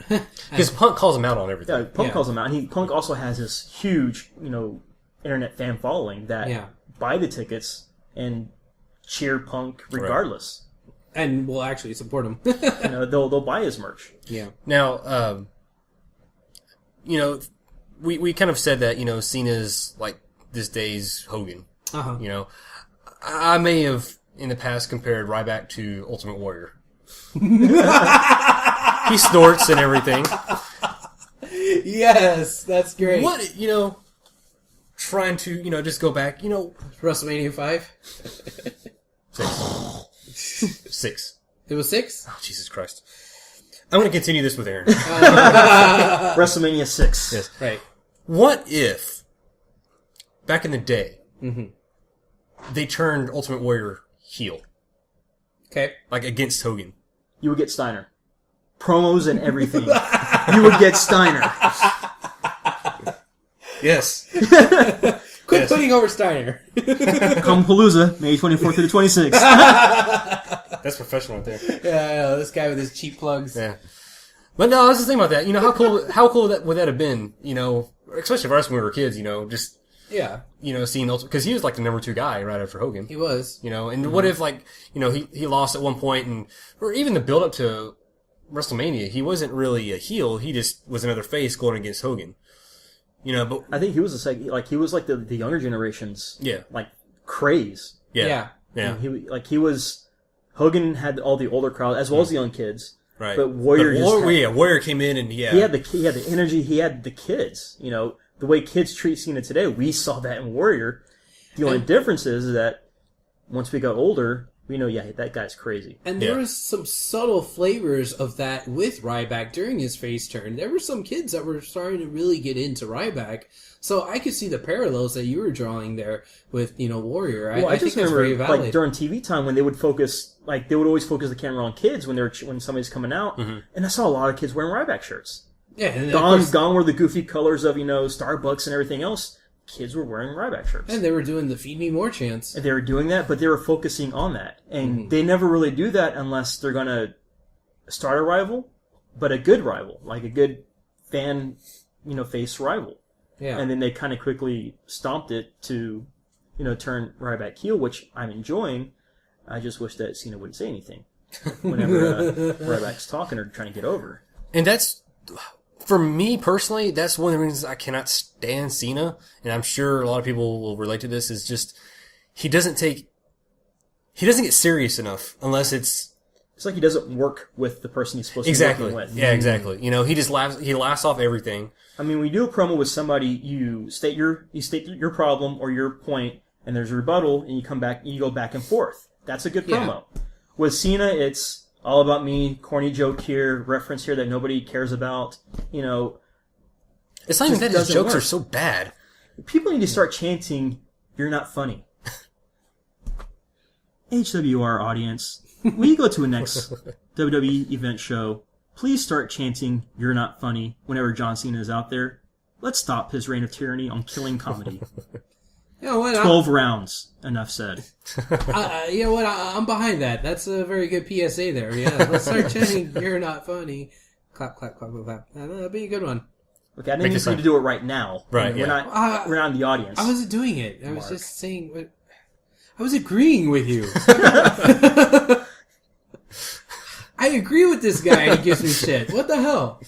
It's contagious. I don't know. I do the same thing too. Yeah, I know. Oh, I hate you guys so much. All right. Another big thing from Raw was all this stuff with Lesnar and Heyman invading the headquarters of the place that they work for. I don't know. I was confused as hell about that thing. I didn't know what was going on in that. That was really dumb. That was random. Yeah. Besides being random, it didn't make any sense. It's like, are the WWE employees just stupid? I mean, do they not know that wrestlers can come in there and do stuff? No. Here's my question. A lot of them acted like they didn't even know who Brock Lesnar was. Exactly. They decided some big dude who's walking in. Somebody go over here to see Triple H. You got an appointment? Huh? Do you see the pay-per-views? Right? Yeah, exactly. Yeah. Do you see the action figures that they bring in and out? Do you see the merch? Yeah, you would think that if you worked in Titan Towers, you would think that you probably landed a dream job. Right. And you're probably a wrestling fan. Yeah. You know, there may be one or two, you know... Just temp jobs. But or still, whatever. there's also UFC, and he was a big part of that too. Yeah. Where they promoted, he's from wrestling, he's from the WWE. Yeah.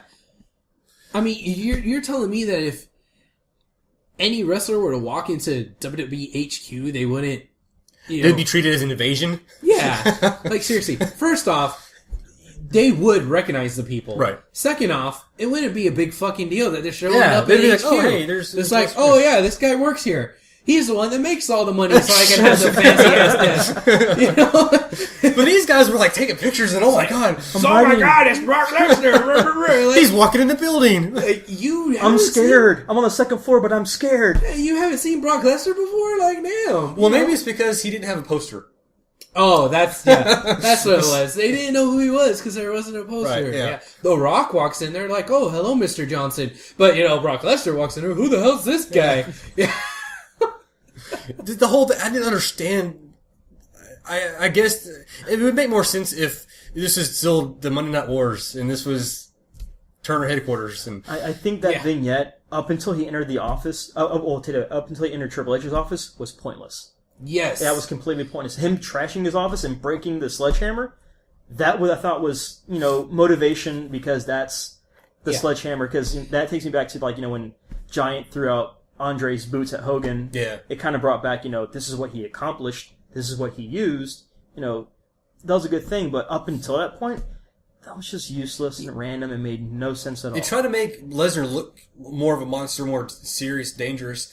But first of all, we already know that. Yeah. And secondly, the logic of that, I could not wrap my head around it. Why are people freaking out about just an employee walking in the building? Yeah, well, what it should have been, they should have just straight up got to the point where he walked into Titan Towers, which should be an everyday occurrence. Right, yeah. Where he just walked on into Titan Towers, went up to the fourth floor or whatever, and then, started going in towards Triple H's office, and then have some security dude going, hey, Triple H isn't here, what are you doing? And they're like, screw you, and then go into the office, start wrecking shop, and that's when people start freaking out. Yeah. Not the fact that he's just there. If they going back, what they should have done, if they weren't going to change anything else about the way the employees are reacting, is that little thing you said, put that at the very beginning. Like there's the security guard at the front door, and he just knocks it out. How easy is it to just waltz on up to Triple H's office? No, I mean, damn. Do the reverse. Have him walking out, destroying security guards. As him leaving. That too. Yeah. And he gets in his Lesnar mobile and drives off his Lesnar mobile. That's Extreme Rules. Like a giant John Deere tractor. It's a Prius, yeah. It's a tractor on Hummer tires. Oh, that's hilarious. And it says Jimmy John's on the side. Right. Sponsored. He's got all the sponsors on. No, it's just a NASCAR. That's the Jimmy John car. That's on Monster Truck tires. On Monster Truck tires. He ripped off the top of it and he sits in it like a little big wheels thing. Oh, we have big wheels and micro machines. Since he doesn't wear sleeves, he rips the doors off and just sits there. Yeah. Well, monster trucks and micro machines all in one and show. Jimmy John's. That's good. Yeah, that's good. But yeah, the whole storyline, I got it. Yeah, he's destroying Triple H's office, whatever. But yeah, leading up to that was just stupid. Yeah. Although one point that they might have, a little seed they might have planted in there, was when they're walking down the hall and he stops and stares at Rock's poster. Yeah. And Heyman said that little line about, he's on a poster or something, but you're not, Was that something? Maybe that could be seeds for Rock Brock later. Because wasn't that originally a plan for the Raw after WrestleMania? That's if Rock comes back. Right. He gets injured now pretty easily. Yeah, apparently. Team Bring It. 1999. Just bring it, Rock. Just bring it. Just via satellite. Right, yeah. So if Rock's good to go for next year, do you think maybe this is maybe a little lead up to that, maybe? I don't want to see Brock Rock because it's not going to be better than their SummerSlam match that they had. And it's two part-timers. Why it depends on the build-up. Okay. I mean, for Mania 29, the hype with Rock and Cena, I hated it. But then when they actually started getting up to it, I was kind of getting a little hyped for it because of the back and forth. Mark. My one time, and you're all over that. That's being a fan. That's being a fan. Oh. That's being a fan. Okay. I was You, hyped on the up other for it. hand. I was hyped up for it. Rock Punk, when they were going back and forth, I was hyped up for that too. I think I would love to see Paul Heyman and Rock promo each other leading up to Rock and Brock, and I think that would work for that match than just Brock talking or doing anything that. Or doing anything. But, it could be good if done right. And Paul Heyman can work with pretty much anybody vocally. Yeah. Even though Ryback can't lift him.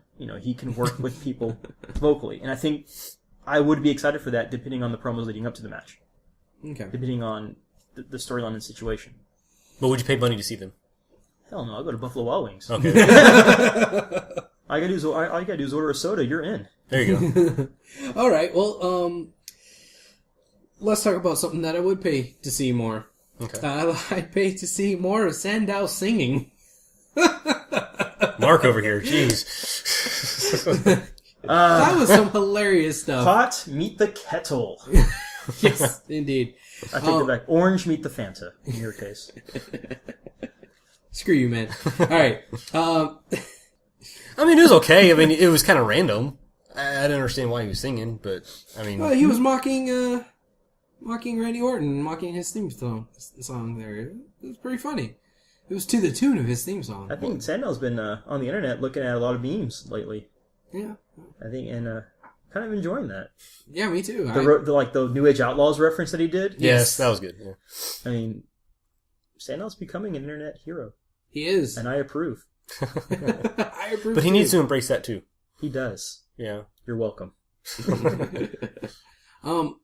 I don't necessarily dig or dug the match that happened. It's like, whatever. I don't care. There's a match? Yeah, Oh. it was just a match. But the beginning there, that made me laugh. So, ta-da. Any other thoughts? You guys don't want to elaborate? You didn't think that was funny? The singing? Yeah. It was entertaining. Okay. It kind of gets me 4 out of 10. It gets me in a bad mood. It gets me in a bad mood whenever someone tries to be funny or whatever, and Michael Cole does it on the microphone. Oh, yeah. Irritates the ever-loving shit out of me. Yeah. I hate Michael Cole. Yes. But whenever he does that, it's like, ugh, Cole, you're ate up with stupid. I wonder if Vince is telling him to laugh to do that in the earpiece. Telling him, laugh, chuckle, make it sound funny.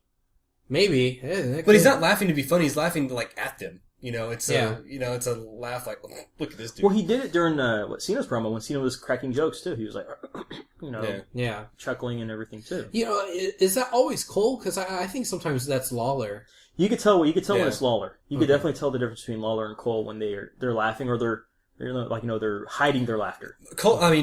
King can do it a lot better than what Cole does. He doesn't make it obvious. Yeah, and maybe Cole's supposed to do that. I don't know. Their announcing is. I want Mark Henry on commentary more. Yes. No, it should just be JBL and Mark Henry. Yes. Oh, God, that'd be awesome. That would be a great commentary team. Okay. Do that for main event or something. Have their own show, or it's just, that's the commentating team. All right, let's talk about Mark Henry. Wait, I think that's the perfect transition there. Let's talk about Mark Henry.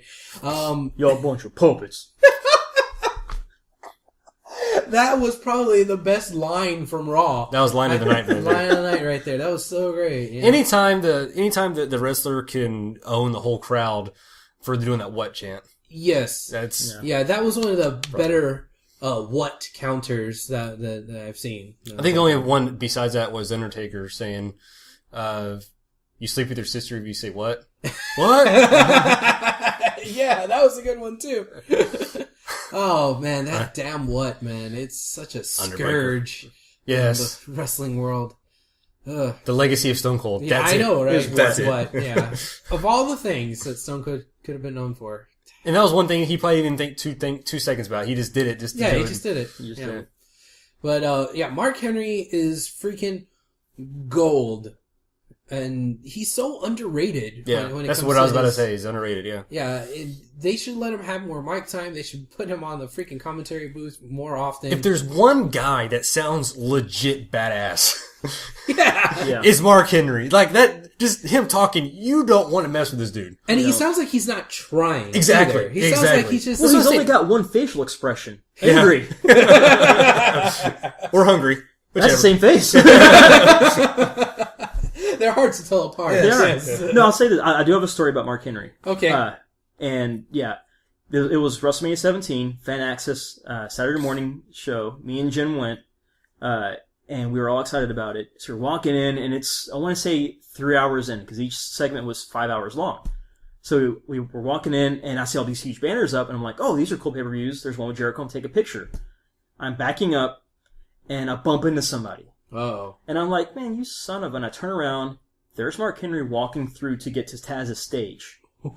And I look, and I kind of, during the headlights, and he looks at me. Facial expression doesn't change. He does the up and down look, and he's pausing, and I'm like, he's going to kill me. I'm going to die. You was going to get your wig split? I'm about to become a toothpick.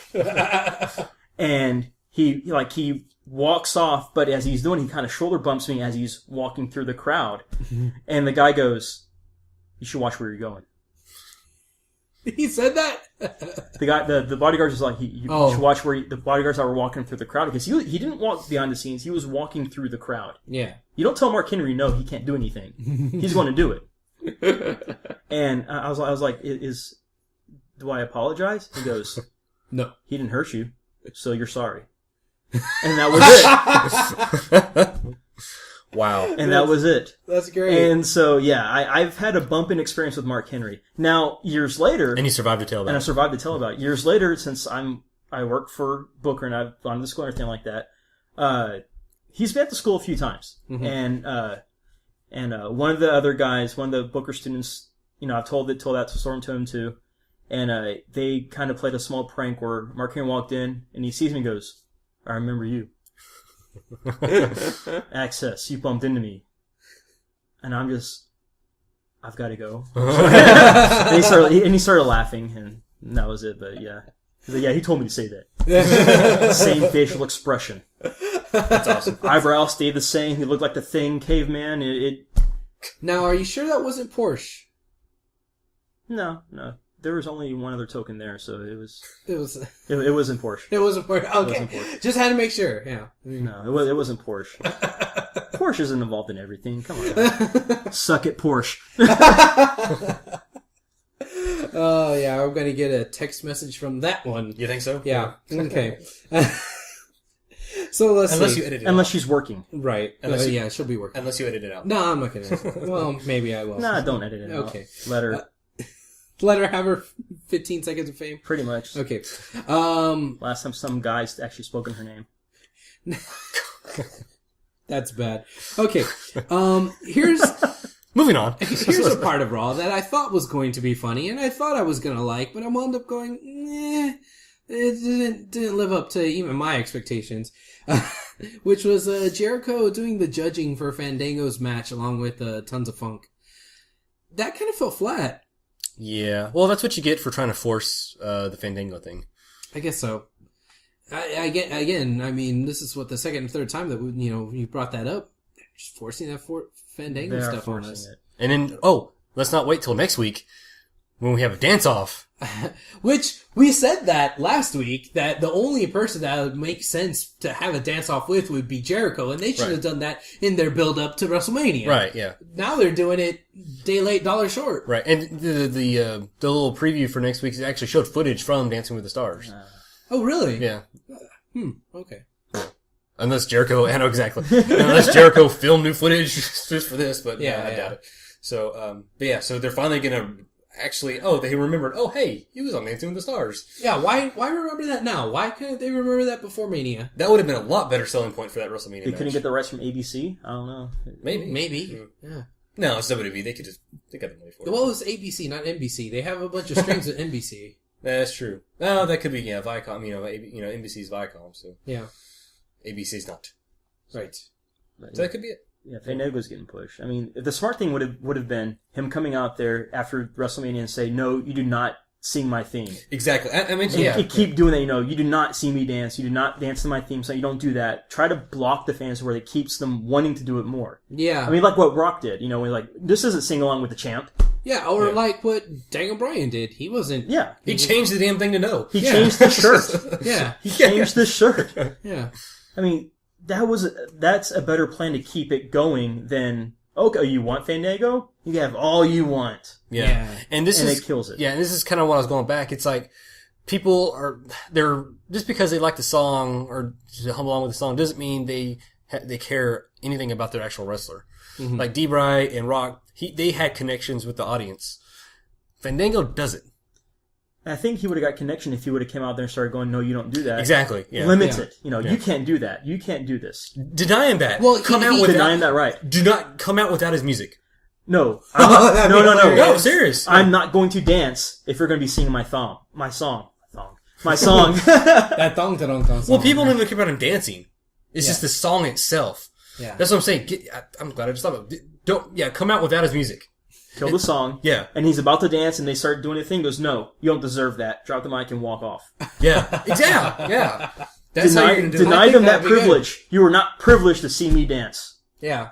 And then but they're not going to do it because, God damn it, they got one little, they got a little thing on YouTube. They're going to run that shit to the ground. Mm-hmm. And they're not going to do that.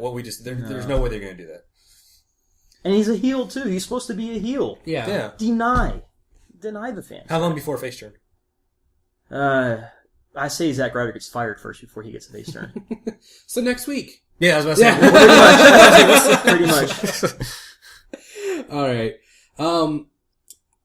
Aside from all the Fandango stuff going on there, I had a little bit more higher expectations for it because of Jericho and because of Tons of Funk, but it seemed as though Funkasaurus just couldn't find the damn numbers. And was he doing that on purpose? No, I think he was legit me trying to find the numbers and couldn't find the ones to put up. And Jericho they were all missing fours. So I mean, because Bret Hart was there? Bret Hart should have been there. Oh, okay. That would have been a lot better. Wait, what? Bret Hart? He stuck in his. He took all the fours. That would have been great. He hobbled in. That would have been great if Jericho brought out Bret Hart to be the judge and he just kept putting up fours. Like, that would have been so awesome. Yeah. That's trademarked. Quit using that word. Awesome? Yeah. You're staring in front of awesome AG designs over here. Oh, I thought you meant Miz. Just because you like Miz doesn't mean anybody else does. I don't know how you put up with this guy. I don't either. I really don't. I mean, it's hard. I mean, I know you. Was it a paid for Chavo Guerrero tattoo on his forearm?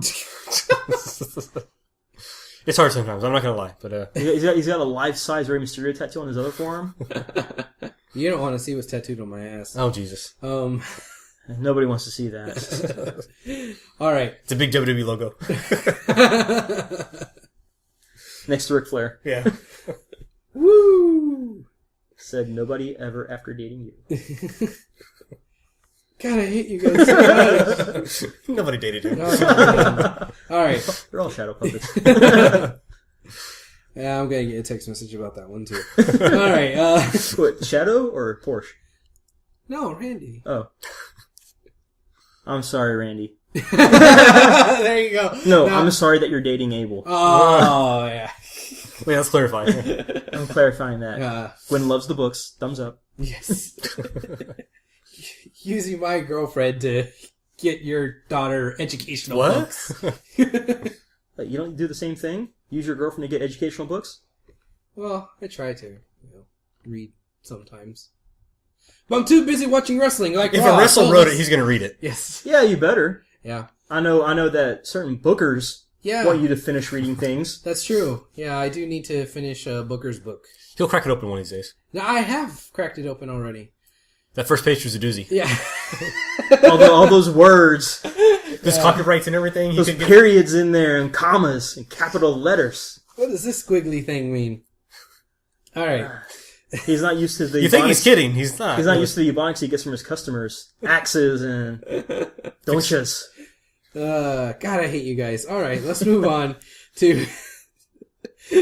It's so much better with just, putting up with one of you guys instead of both of you. All right. Ladders and Swagger. Oh my! What? Yes. Ladder to Swagger. What? Ladders and Swagger. Oh. He was murdering fools out there with the damn ladders. I think he killed Ricardo Rodriguez. I think he legitimately killed him. That'd make you sad. Those Rico pants killed Ricardo Rodriguez. Yes. The Zubas. Rico returned and killed Ricardo Rodriguez. Yes. Killed the 3 R's.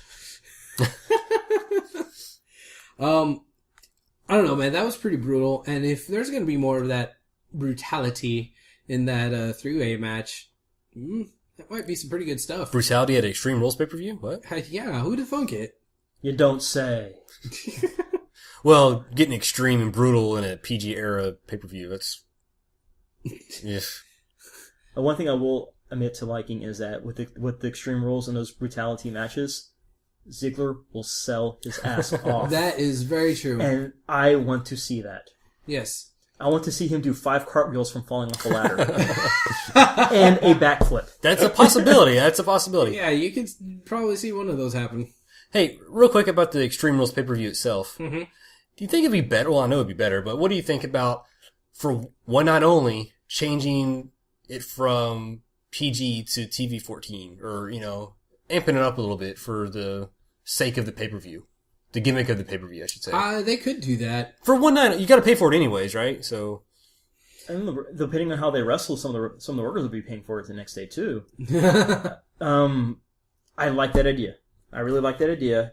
I think that Vince wants to keep blood off the TV, and it's still going to be kind of tame. Mm-hmm. It'll be crazy selling. You'll see a few shots from a chair or a ladder or a table, and then that will kind of be... I think instead of them spamming and saturating like weapons in every match, they'll save the weapons to build up the anticipation when it happens. That's the extreme part. Exactly. They'll limit it to like one match, pretty much, or two. Pretty much. But just like I'm saying, just for one night only. They won't have to replay anything on TV or anything. Let them go out. It's you don't see blood anymore in matches that much. Yeah. So on a pay-per-view, it makes it even more special. Yeah. For you to purchase it. Mm-hmm. You can see, this happens on a pay-per-view. What else can happen? Right. But then again, on in the same vein, I don't know if you would be able to advertise that.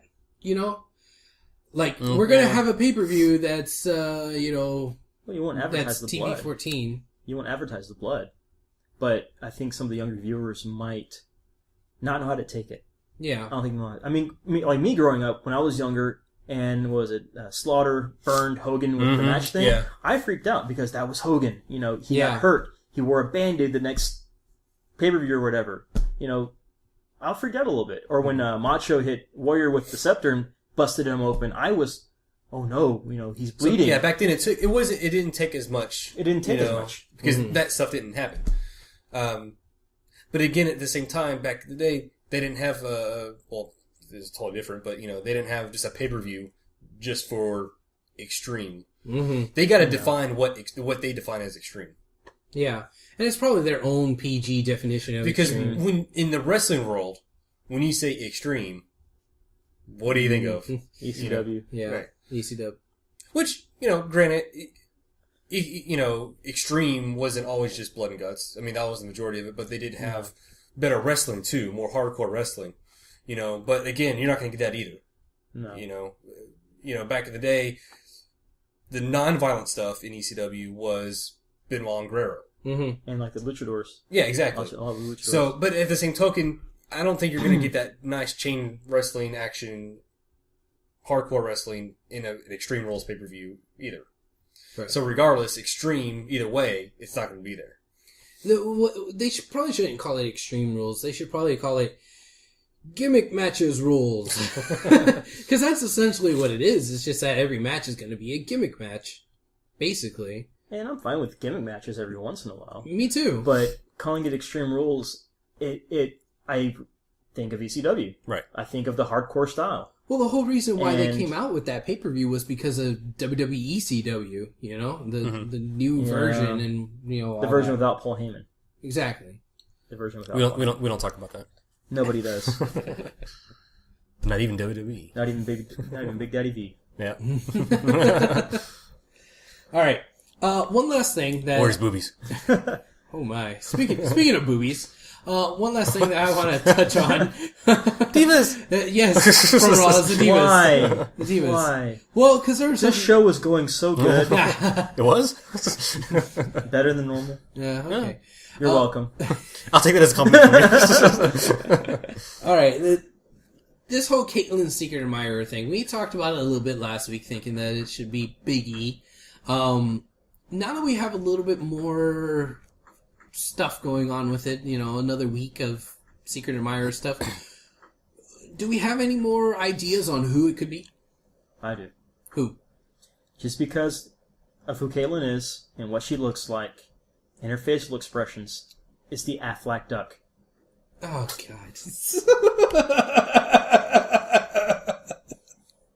He knows her so well.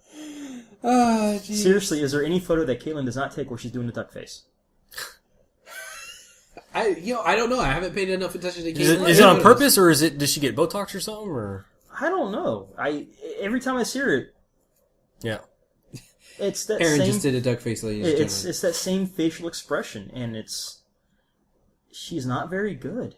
I know you like her, Abel. I do like her. I know you're like her number one fan, hometown hottie thing and everything, like whatever you like to call her, or hometown homegirl, or whatever. I don't know. No idea what you're talking about.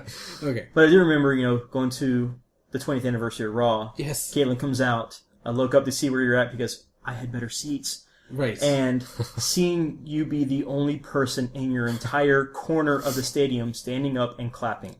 I was. Everybody else did not care. And that's sad. And that sucks. That's the truth. It is the truth, but it shouldn't be like that. But Abel, you like everything. You'll cheer for anything. That's not true. I don't cheer for Cena. Yet. Yet. What the hell you mean yet? Get the hell out of here with that. I'm pretty sure if he endorsed Fanta, you'd be all over that. If he endorsed Home Depot, you'd be like, oh, arriba Cena. Okay, one thing. Getting back on track here. I did laugh out loud at one point when AJ and the Bellas were coming out. King.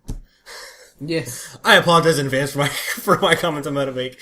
I don't know why that was like so like old school King. Yeah. It was like, oh, he's getting back into puppies again. Thank you. The little comment he made, I just like that. So. I don't But know. if it's AJ, would they really be puppies or fetuses? Good question. I don't know. I still like him more. I don't care. Speaking of AJ in that match, this was something that just drove me bonkers. And it's bonkers. It's the booking there at the end when Caitlyn... You can't say crazy because AJ gets mad. He's a mark. And... Right. When Caitlyn got tagged in and was intimidating AJ, and AJ went to go for the tag, and then the Bellas just turn their back on him and run away, and then just kind of jump off of the apron, and that's it. Yeah. Why the hell did that happen? Like, that didn't make any sense the way that was booked. Actually, I'm going to turn this over to Aaron because before we were talking on the show, he had a theory, and I think there might be something to it. So. All right. My idea is that basically with the new Divas TV show coming out, that the Divas character gimmick will change into something that they're too good for matches because they have a TV show. They're too good for wrestling because they're TV stars now. They're a bunch of losers. Like she was doing. Pretty much everybody else are losers Everybody except for the else is Bellas losers. because they're on TV and the show is about them. They came back for the show. They don't need to wrestle. They don't need to do anything. Yeah, but I mean, in that same vein, the show isn't just about the Bellas. Yet. But they're going to make it about the Yeah. Bellas. Okay. They'll If be the there's main any- focal point. Yeah, if there's any divas on the diva roster that embraces the Hollywood subculture, or the Hollywood lifestyle, whatever, Beverly Hills, that crap. Pretty much. It's them. It's the Bellas. They are all over Twitter. I mean, you can just picture them. I mean, even the stature. I mean, the way it's ranked. You got the Bellas who are the main stars. Yeah. You got the Funkadactyls who are the crazy bitches, and you've got Natalie, who is like the emotional shoulder to cry on. Yeah. And there's your character synopsis for the show. Yeah. And you get that just from the commercial. Pretty much. I mean, I'm waiting for the Funkadactyls to start ripping weaves off and breaking necks or something like that. That's unbelievable. Pretty much. So you think all this with them just turning on AJ, it was just to set up this show? It segues into It's a their good show. It would make sense. It'd be logical. It would make sense. Okay, here's the question I have with that. If this show is supposed to be about wrestlers and diva wrestlers, whatever, No, outside the ring. They're like, this is how we live. right, it's outside the ring, but it's about them and their lifestyle, albeit outside the ring. It's their lifestyle, but what makes it interesting is the fact that they're wrestlers. If that's part of the gimmick about it, why are you going to have the focal point, quote unquote, of the show not actually wrestle, you know? Because we're moving to another show. Right. It's not. Yeah, it's not gonna. You'll be lucky on this Diva show, whatever, if you can get a glimpse of them in the ring. It's not going to be about that at all. Well, it's just about their profession. I know that, but what I'm saying is, it's kind of like, okay, we're going to have a documentary about CM Punk, and CM Punk's going to have a documentary, so we're going to have a gimmick of him not wrestling. But CM Punk is actually a main eventer known for wrestling. The Bellas aren't main event. Or known for wrestling. Or not for wrestling. Right, but they're not known for anything else either. Oh. That's the only thing that they're actually known for. That's not what Cena says. And that's what they're trying to bank off of. That's what they're trying to market off of. Hey, check out the Divas. I can see the Divas leaving Raw or leaving the last television show saying something to the effect of like, if you really want to see us, watch our show. Yeah. Watch my show. Okay. They're gonna the character-wise, the Bellas, they're gonna take over that show, pretty much, you know. Like, out of all those 5 divas, or those 5 girls, which ones are the more attractive? Which ones do you think the camera's going to be focused more on? Natalie, I like her. She's a great performer, but her looks are not that great. It's not Hollywood hot. It's not Hollywood hot. Yeah. The Funkadactyls are the crazy bitches. They're going to be the ones starting drama, starting fights, profanity, doing all that. That's going to be them. They're the crazy black friend. That's racist. Sorry, Porsche. So, I mean... That's going to be them. Sorry, the views and expressions of Aaron Garcia does not reflect those of Houston Wrestling Radio. No, me and Portia's relationship, you know, I'm the Mick Foley, she's the Al Snow. So it's like that. You're Sean, she's Marty? Pretty much. Gotcha. We just call her Jean for short. Nice. Okay. Anything else WWE talk related, or are we done with WWE? I think we're done. I think that's pretty much it. Okay. I literally watched all of last week's wrestling on one day yesterday. I watched 8 hours of wrestling all in one day. God. And my brain is like scrambled right Mush. now. Yeah. Yeah, I would imagine. That's a lot even for me. Yeah. Even for you, really. Yes. Yes, that would be... That's a lot even for you? I mean, you could take a lot. I've seen you. Can. Yes. All the different men and everything. You take a lot. Jeez. This guy. Why were you there? Anyway. Making money. Alright, so let's move on away from the big stuff. Let's talk a little bit about indies. The big thing going on this weekend is ROW. They're having their second pay-per-view on Saturday. And, hey, Aaron, you work for that organization. Yes, I do. You do this, yeah. Yes, I do. I have many different things I'm a part of right now. Yes, there is a special iFeed pay-per-view this Saturday, you know, at the Clear Lake Rec Center off Diana Lane. We will have a lot of good matches. We're going to have a 6-man tag with a special guest, who hasn't appeared in a ROW or a PWA ring before, Mysterious Q. He will be there, part of the 6-man tag. I've heard a lot of stuff about this guy. Him and his partners will fight Team International, or as we like to call them, the Green Card Mafia. Yes. They will be there. I hear he's quite mysterious. I hear South Park's trying to sue for Mysterio on his behalf for Mysterious Q. Yes. Do what now? What? The Character superhero. Mysterio on South Park. Yeah. I don't know. It was Kenny. I don't know. Oh, jeez. A good storyline. They explain how Kenny can keep dying and come back. Really? They explained that? They actually Yeah. explained it. Yeah. Man, okay. Okay. Anyways, getting back to the iFeed. Oh, jeez. There's that 6-man tag. We will have a last man standing match with ruthless Ryan Davidson fighting against the guy everybody loves, part of the flock, the American Eagle. Yay. If you don't like American Eagle, You're not just American. you're just not American. Mm-hmm. We the people, we the Eagle. There will be also an internet championship match. We will have Kid Ransom fighting the Pride. You know, everybody loves the Pride. Who? Everybody loves the Pride. Who's everybody? The people who sprayed his face with acid. Oh. Wait, that's just a mask. You know what? If he would have spit on his own face with water, he might have saved his face. Too soon? Pride, I hate you. Oh. Again, And then, of course, we have one thing that's actually I'm more interested in seeing than anything else. We will have a battle royal to fight. Battle royal for the number 1 contendership to fight Hammer. Cool. And we'll have some mystery people coming into doing that. Some surprise guests and some surprise entrants Who? to that. You really want to know? Can you tell us? Is this? Can you? You can either buy the pay-per-view or show up to watch yourself. That is May.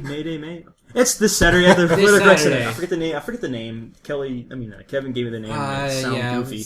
Melee. Mayday Melee. That's what it was. Like I think it was. Come on, man! You did the flyer for it. Come on. Yeah, but they killed off the special monthly names because they wanted to be consistent. Not my fault. I don't have much pull with that. I think a lot of things they're doing are kind of lame right now. Oh. This guy. Do tell. I'm not mean. I'm just honest. Oh man, this guy's dangerous. Okay. Pipe bomb. So you said that there's going to be a battle royal to determine a number one contender. Does that mean that the winner of the number one contender is going to fight that same night, or is that for a future date? I believe it's for next month's show. It might change to fight them that night, depending on how the order of the matches go. Okay. Depends on the order of it. All right. I believe it's for that night, but I'm also told that it might be for next month. Okay. But and that match between Eagle and Ruthless Ryan, that's a last man standing? it's a last man standing match. Okay. Now, I'm interested to see what's going to happen with that, because it's been documented on the show before that my least favorite gimmick match I was waiting if you're going to say anything. But my least favorite gimmick match is last man standing. I really don't like those. That one out of all the other goofy gimmick matches? Last man standing? That's my least favorite. And I would like to see how they pull it off. Reason being that it is one of my least favorite is because for there to be a near fall, you have to count to 8 or 9, and it just kind of slows the pace of a match. So I wonder how ROW is going to handle it and how it's going to be pulled off. It has the potential of being a good match because most of the time, last man standing matches, the reason why they're good, if they are good, is just because it was, pretty brutal and there's some crazy spots. So I'd like to see if there's going to be, some crazy spots in this match, and if so, hey, that'd be great. My problem is with last man standing, it kind of goes off that a near fall is like 8 or 9, Yeah. But matches nowadays have gotten so Cliched. Yeah, and countering this and that as finishers, we've seen so much. Mm-hmm. It's like you damn near have to freaking kill the opponent just to get him down for a 10 count, Yeah. You know what I'm saying? Yeah. It's unbelievable at some points. Speaking of that, I'm hoping that Eagle comes out and pulls out like a drugged cupcake and gives it to Ryan Davidson. A drugged cupcake? Pretty much. Why the hell would he pull out a drugged cupcake? Because Davidson looks like he's always hungry. Oh, okay. Yeah, that makes Make sense. it a blueberry. Like a blueberry. Yeah. Or like a bottle of Powerade. Yes. Mystic Mountain Berry. This guy. Yeah, you should see his ring attire to understand what we're talking about. The dude looks like a walking, talking bottle of Powerade. And where can they go to see that attire again? At the ROW show this weekend at Diana Lane. Clear Lake Rec Center, not just at Diana Lane's. Right. That's a long stretch of road. They'll be driving for a while. Where is this place? It's a parade, really. Each match is on a different section of the road. Yeah. All right. We should book it now. Yeah. That's a nice little a traveling wrestling show. A traveling wrestling ring. Yeah.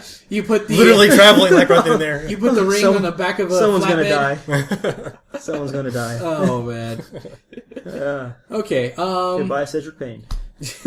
So, yeah, come on out, guys. Check it out. Of course, the latest episode of the YouTube show is up on YouTube. I think it went up today or yesterday. It went up yesterday. Yeah, it went up yesterday, so go check it out. That way you're prepared for the show coming up this weekend. That way, no storylines. What's happening. Right, and know exactly who we're talking about and whatnot. So, go check it out. Go on to YouTube and search for Booker T's Reality of Wrestling. Ta-da. Ta-da. Cool. Okay, I guess we're ready to go ahead and start wrapping this stuff up now. As always, one thing that we normally plug is Awesome AG Designs for Aaron. But, we've done that plenty tonight. We've done that plenty of times, and he's here himself. So why don't you say what you wanted to say? That was what I wanted to say. Say what you gotta say. Well, one thing I wanted to bring up, I was going to ask if y'all saw the video where Paul London got knocked out from a foot stomp. No. You didn't see where he got concussed? He fought Davey Richards, and Davey Richards did Paul London was laying on the apron, kind of outside the ring, like outside the ropes, and David Richards went to go do a foot stomp, slipped on his chest, hit him in the jaw, knocked him out, and gave him a concussion. Wow. It looked sick. Where is it at ROH? It was an ROH show. Really? Up in, it was Border Wars? I think it was First of Border all, I Wars. didn't know Paul London was there. Neither does everybody else who's a wrestling fan. Oh, okay, good. Yeah. But yeah, he got knocked silly. Was this recent? Yeah, it was this past weekend. Oh, well, okay. Man. After you do that. Yeah. Definitely do it. I watched it a few times because it's... Damn. Well, that wasn't necessarily a plug for Awesome AG Design. Well, you ask him about anything else. Well, About everything else. Okay, I'm sorry. I guess I just jumped ahead. We've of been myself. plugging him all night. What the hell? Okay. I can plug myself. Ooh, I bet you can. I can. And how? Oh my. Oh, Okay. geez. Anyway, well, was there anything else you were gonna add there? Well, yeah, I asked y'all earlier, that's like a topic of conversation, since we're all wrestling friends here, we're all wrestling fans. And the thing is, if you're going to introduce somebody new into wrestling, and you can only choose 3 DVDs to show them, what would you show them? Or what would you let them borrow? What would you point them to get them into wrestling? I can't. I can't narrow it down. I got so many freaking wrestling DVDs. Okay, well, I'll start with one. Well, okay, you're probably gonna say what I'm gonna say. Well, probably, but I'm helping you out here. Okay. The Punk DVD. Yep, that's the. That's a given. I think that's a given for any wrestling fan. Obviously, the Punk DVD. That's you have to. As far as like showing importance of wrestling, or to get them into it. To get them maybe into something it. with the Attitude Era. The Attitude Era DVD that has came out recently, The or Attitude DVD? either that or the Monday Night Wars DVD. Monday Night Wars, Something that definitely. highlights that era of wrestling. I'm going to say the Attitude Era. I think they did a better job. I think. Well, that's more or less just WWE, but the Monday Night Wars had like WCW in there too.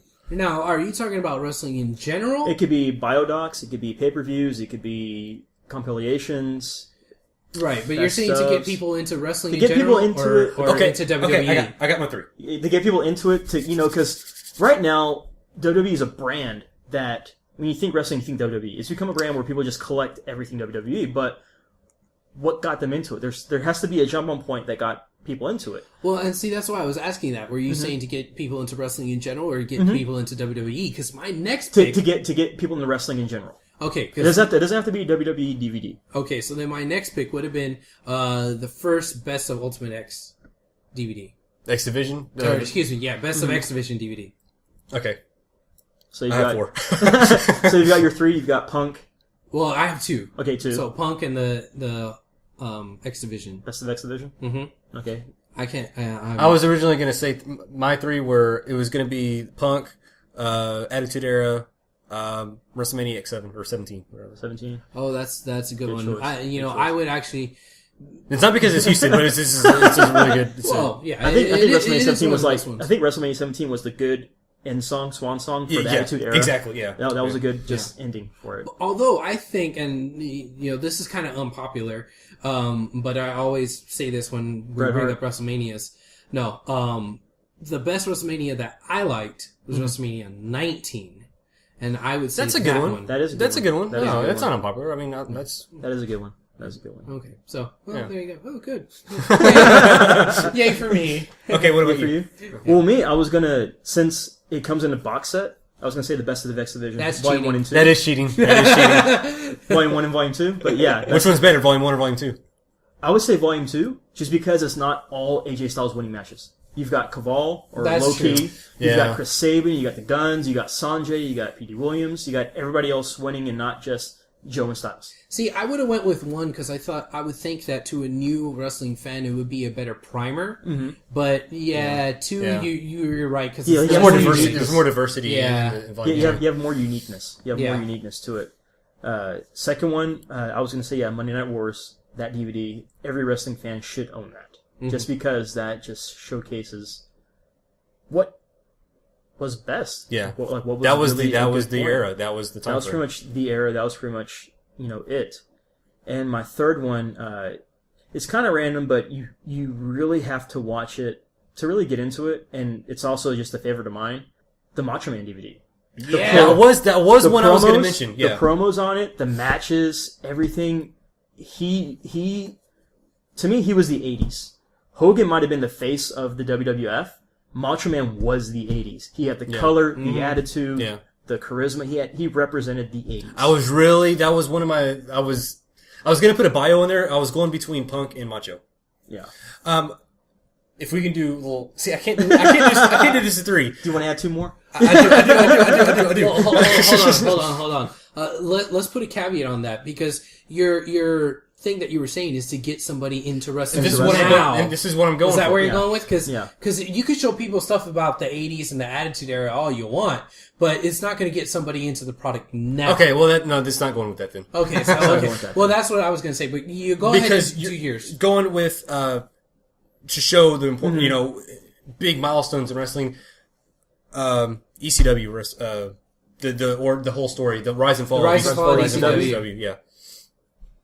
I can see where you're going with that, and that's why I kind of chose the Monday Night Wars, because that was the same period, sort of, but it showed the main 2 with more stars that people recognize, and they kind of get them into it. And the reason I chose my selections was Macho represented the 80s, Monday Night Wars was the Attitude Era, Best of X Division was after the Attitude Era, right? Yeah. So it kind of leads into sort of where we're at now, just without Cena. Well, what I was going to say to kind of help lead into where we're at now is Raw 100.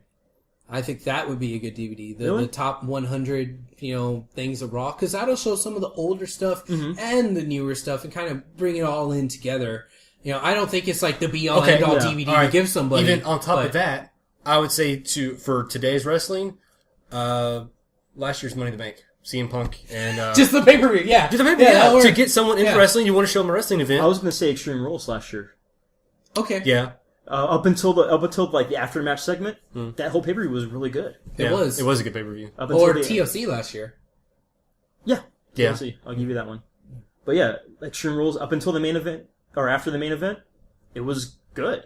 Yeah, it was really good. And then when that idiot took the mic, it killed it. But to get someone in today's wrestling, one of these pay per views would have to do it. I'm just thinking of another. Bio DVD, Mick Foley's, the new one. That was a really good one. That's a good story. It's a good wrestling story of, kind of like CM Punk, it's a good story of coming into the wrestling business and kind of taking over for a little bit. Yeah, although I don't know if I want to introduce a new wrestling fan to all of that hardcore crazy stuff that Foley was into right off the bat. Well, they don't really focus on it. That was part of his. Well, the problem with that is that Foley isn't active anymore. Yeah, and you've got a DVD on somebody who's not active, where the Punk, which goes back to the same thing like with Macho, but he represented the time period. Okay, that's kind of where I'm going through, is that he represented a time period where where wrestling was at almost its up and getting to the peak. Mm-hmm. Then if you want to do it like that, time frames, just biographies for time frames. Then Austin. Yeah. No, well, if you want to go like biggest names possible, 80s Hogan, Austin, and then today would be Cena. You cannot. Yeah, you're right. You can't be a blind mark on this. You gotta say he is today's big face. I'm claiming Ray Charles on that. I'm being blind to that. Then it's not going to be Cena. Then you're going to get the Punk DVD. Yeah, so. I'll go the alternative face to it. Right. While you're going to the actual face of that era, I'll go to the alternative that people actually want to see. Instead of Hogan, you got Macho. Out there, instead of Austin, you had Rock. Yeah. And instead of Cena, you've got Punk. Right. So you've got the alternative to those people, to the faces. Yeah. You got the anti-faces. So we listed off about 16 DVDs? About 27 DVDs. Pretty much. That collection got you big. New wrestling fan, we're gonna strap you in and peel back your eyelids and make you watch Clockwork Orange style. Yes, make you watch for like a week straight all these DVDs. But I think we can all agree on, if you're going to buy DVDs and DVDs that you should own, Monday Night Wars. Yeah. You should own that. Right. Yeah. You should own the Punk DVD. Yep. Best of X Division. Either volume. If you want to know alternatives that are out there, that one, Macho Man DVD, for just what the 80s really represented, and seeing some good classic promos. And for current stuff, anything with Austin Rock. Yeah. Just for the what attitude. About that, here, I'm going to throw another one on there. What about that WrestleMania documentary? That one came out like last year. That's a good one. Yeah, I forgot. That is a good one. Yeah. Yeah, that one is. What was a it really called? Good one. The history of Yeah, the untold story of WrestleMania. There you go. Yeah, that one. That one is a good. That one. is a good one. Yeah, That is a good one. Good call. Okay. All right. You're good for something. Thank you. Only took 2 hours to get there, but yeah. Oh my god. Yeah, Took we're 30 episodes. Yeah, I know. Well, yeah. Jesus, we're over 2 hours. We need to wrap this thing up. Okay, plug your shit, Aaron. He already did. If you need any artwork design, here we logos, flyers, banners, T-shirts, anything, graphic-wise, and you want to look good if you're, just regular everyday guy, wrestler, worker, whoever, Facebook, look up Awesome AG Designs. You will not be disappointed. Also, Comicpalooza, May 24th through the 26th. Come out and see Scott Steiner and all his crazy hijinks.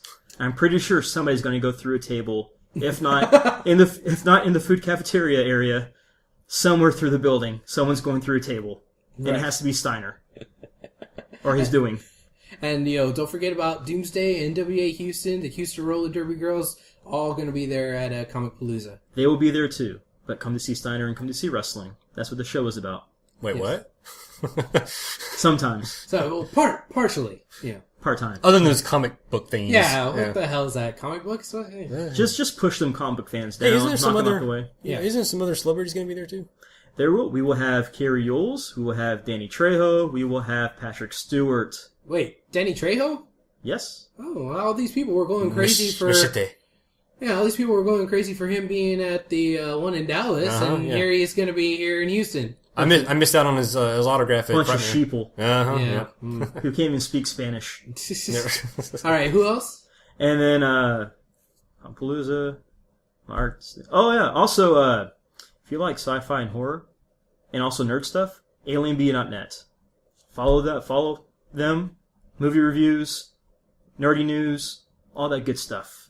We also give out free DVDs too. Just check the contests. Nice. All right, cool. Thank you so much, Aaron. No problem. Really appreciate all that info and That's getting great. all the exclusive information for Comicpalooza. That was really, really cool. And I hope to see a lot of people out there. And listeners, if you'd like to see me back on the show again, tweet them with the hashtag mark TeamMean. Oh, Go to Facebook, go on the Facebook, make some posts. I support Team Mean. And I'm pretty sure I might not be back because they won't have me back here. But do that. It's the Mean Revolution. We haven't kicked him off yet? well, Who told him to say that part? I didn't tell him. He's trying to take over already. Yeah. Jeez. We're taking over! Oh, God. I got Steve Richards back here with me. Okay, let's get on to the rest of our plugs, wrap up this show, and get on out of here. The guys that do our music, in our World Order, they are having another concert here, so I need to inform you guys about that. It is going to be on Saturday, May the 25th at 9 p.m., and the location is going to be at 314 Main Street in Houston, Texas. So go check those guys out. They're going to be performing there along with a bunch of other bands. So if you like, local indie music, check them out. If you like the music that we have here on our show to intro our show, check them out. They're the same guys, and they also love wrestling, and they're some great dudes. They do rock. They do rock, yes. They do rock. All right, next stoppage time. If you guys are into soccer, or as they call it, football, check out this podcast. It's called Stoppage Time. You can find it on iTunes. It's you would do the search for Stoppage Time with Hero and Hammer. Make sure it's that one. Also, you can check out them on Twitter, and their Twitter handle is at HNH Stoppage Time. And They're huge in Scotland. I hear. are they? Well, they should be. One of them is from freaking Scotland. So go listen to those Scottish guys. So big he was Literally, named I'll after his own country. have to take your word for it. All right.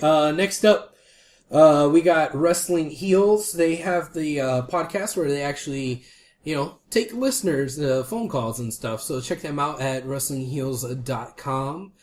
And then after that, you also want to check out Shining Wizards. They always have a good show, and there's some general good guys. And you can also buy a box of wizardry from them, just a big old box of a bunch of cool wrestling merchandise and whatnot. Have you done that yet? No, I haven't bought one myself. And you yet. call yourself a wrestling fan. My box of wizardry is on the way. Really? You bought one? I bought one. Awesome. You have to let us know when you get it. See what all cool stuff you got in there. I'll do a unboxing. I'll film it. And be like, Awesome. That'd be cool. Maybe we post it on our YouTube page. that would be crazy. Yes. Watch them put like Harry Potter cards in there or something like that. Oh God. You listen to our show when we're talking Again, about that. I'm one of the 5 who do. Okay. Yes. I really hope that they had listened to that. I even tweeted them about it. It's like, hey, you should listen. Have to you heard this back from him yet? No, I haven't heard That back means from no. them. So, Yeah. fine. Anyway, so go check those guys out. Even though Guys, put some Ninja Turtle stuff on my thing. I'm a big fan. All right. Next up, WrestlingChronicle.com. Check them out. They have the Pile Driver podcast. I believe that they posted up a new episode this afternoon. So go check that out. And then last but not least, our friend Max, who is now, he was working with Wrestling with Subtitles, but he's also now working with The Wrestling Game, which is thewrestlinggame.com, where you could have your own profile, where you create your own wrestler, whatnot, go up against other people, try to basically win the title and win the wrestling game itself, So it's like an MMO RPG type thing. So go check it out, thewrestlinggame.com. I guess who did his logo too? You That's did. right. Well, for the Wrestling with Subtitles For the Wrestling logo. with Subtitles. Yeah. They do that. Yeah. It's a talented guy over here. Many, many hats. Yes. Many hats. Lots of hats. All right. I guess that's it, guys. Thank you so much for listening. Make sure you tune in next week, because it'll be awesome. Copyright. Wow. Right. Yeah. Don't Porsche my jokes. That wasn't a joke. It did. No, he really did fuck that up. Yeah, I did. So, yeah. Just listen to us this week, please. Okay. And maybe soon we'll have, a couple of cool guests like George Animal Steel. Maybe we'll hear from him one day. That'd Maybe. be cool. All right. Hope he brings you some tongue splashers. That would be cool. Or just bring a foam turnbuckle. I was disappointed he didn't have a blue or green tongue. That's gimmick letdown. Nah, I guess so. Yeah. Yeah. Okay. All right, guys. Let's That's get like out of meeting here. the Bella Twins and not getting the clap. I was kind of glad on that one, actually. I knew you were going to have a clap reference somewhere in here tonight. Not that kind of clap. All right. Adios, my friends. Keep it classy.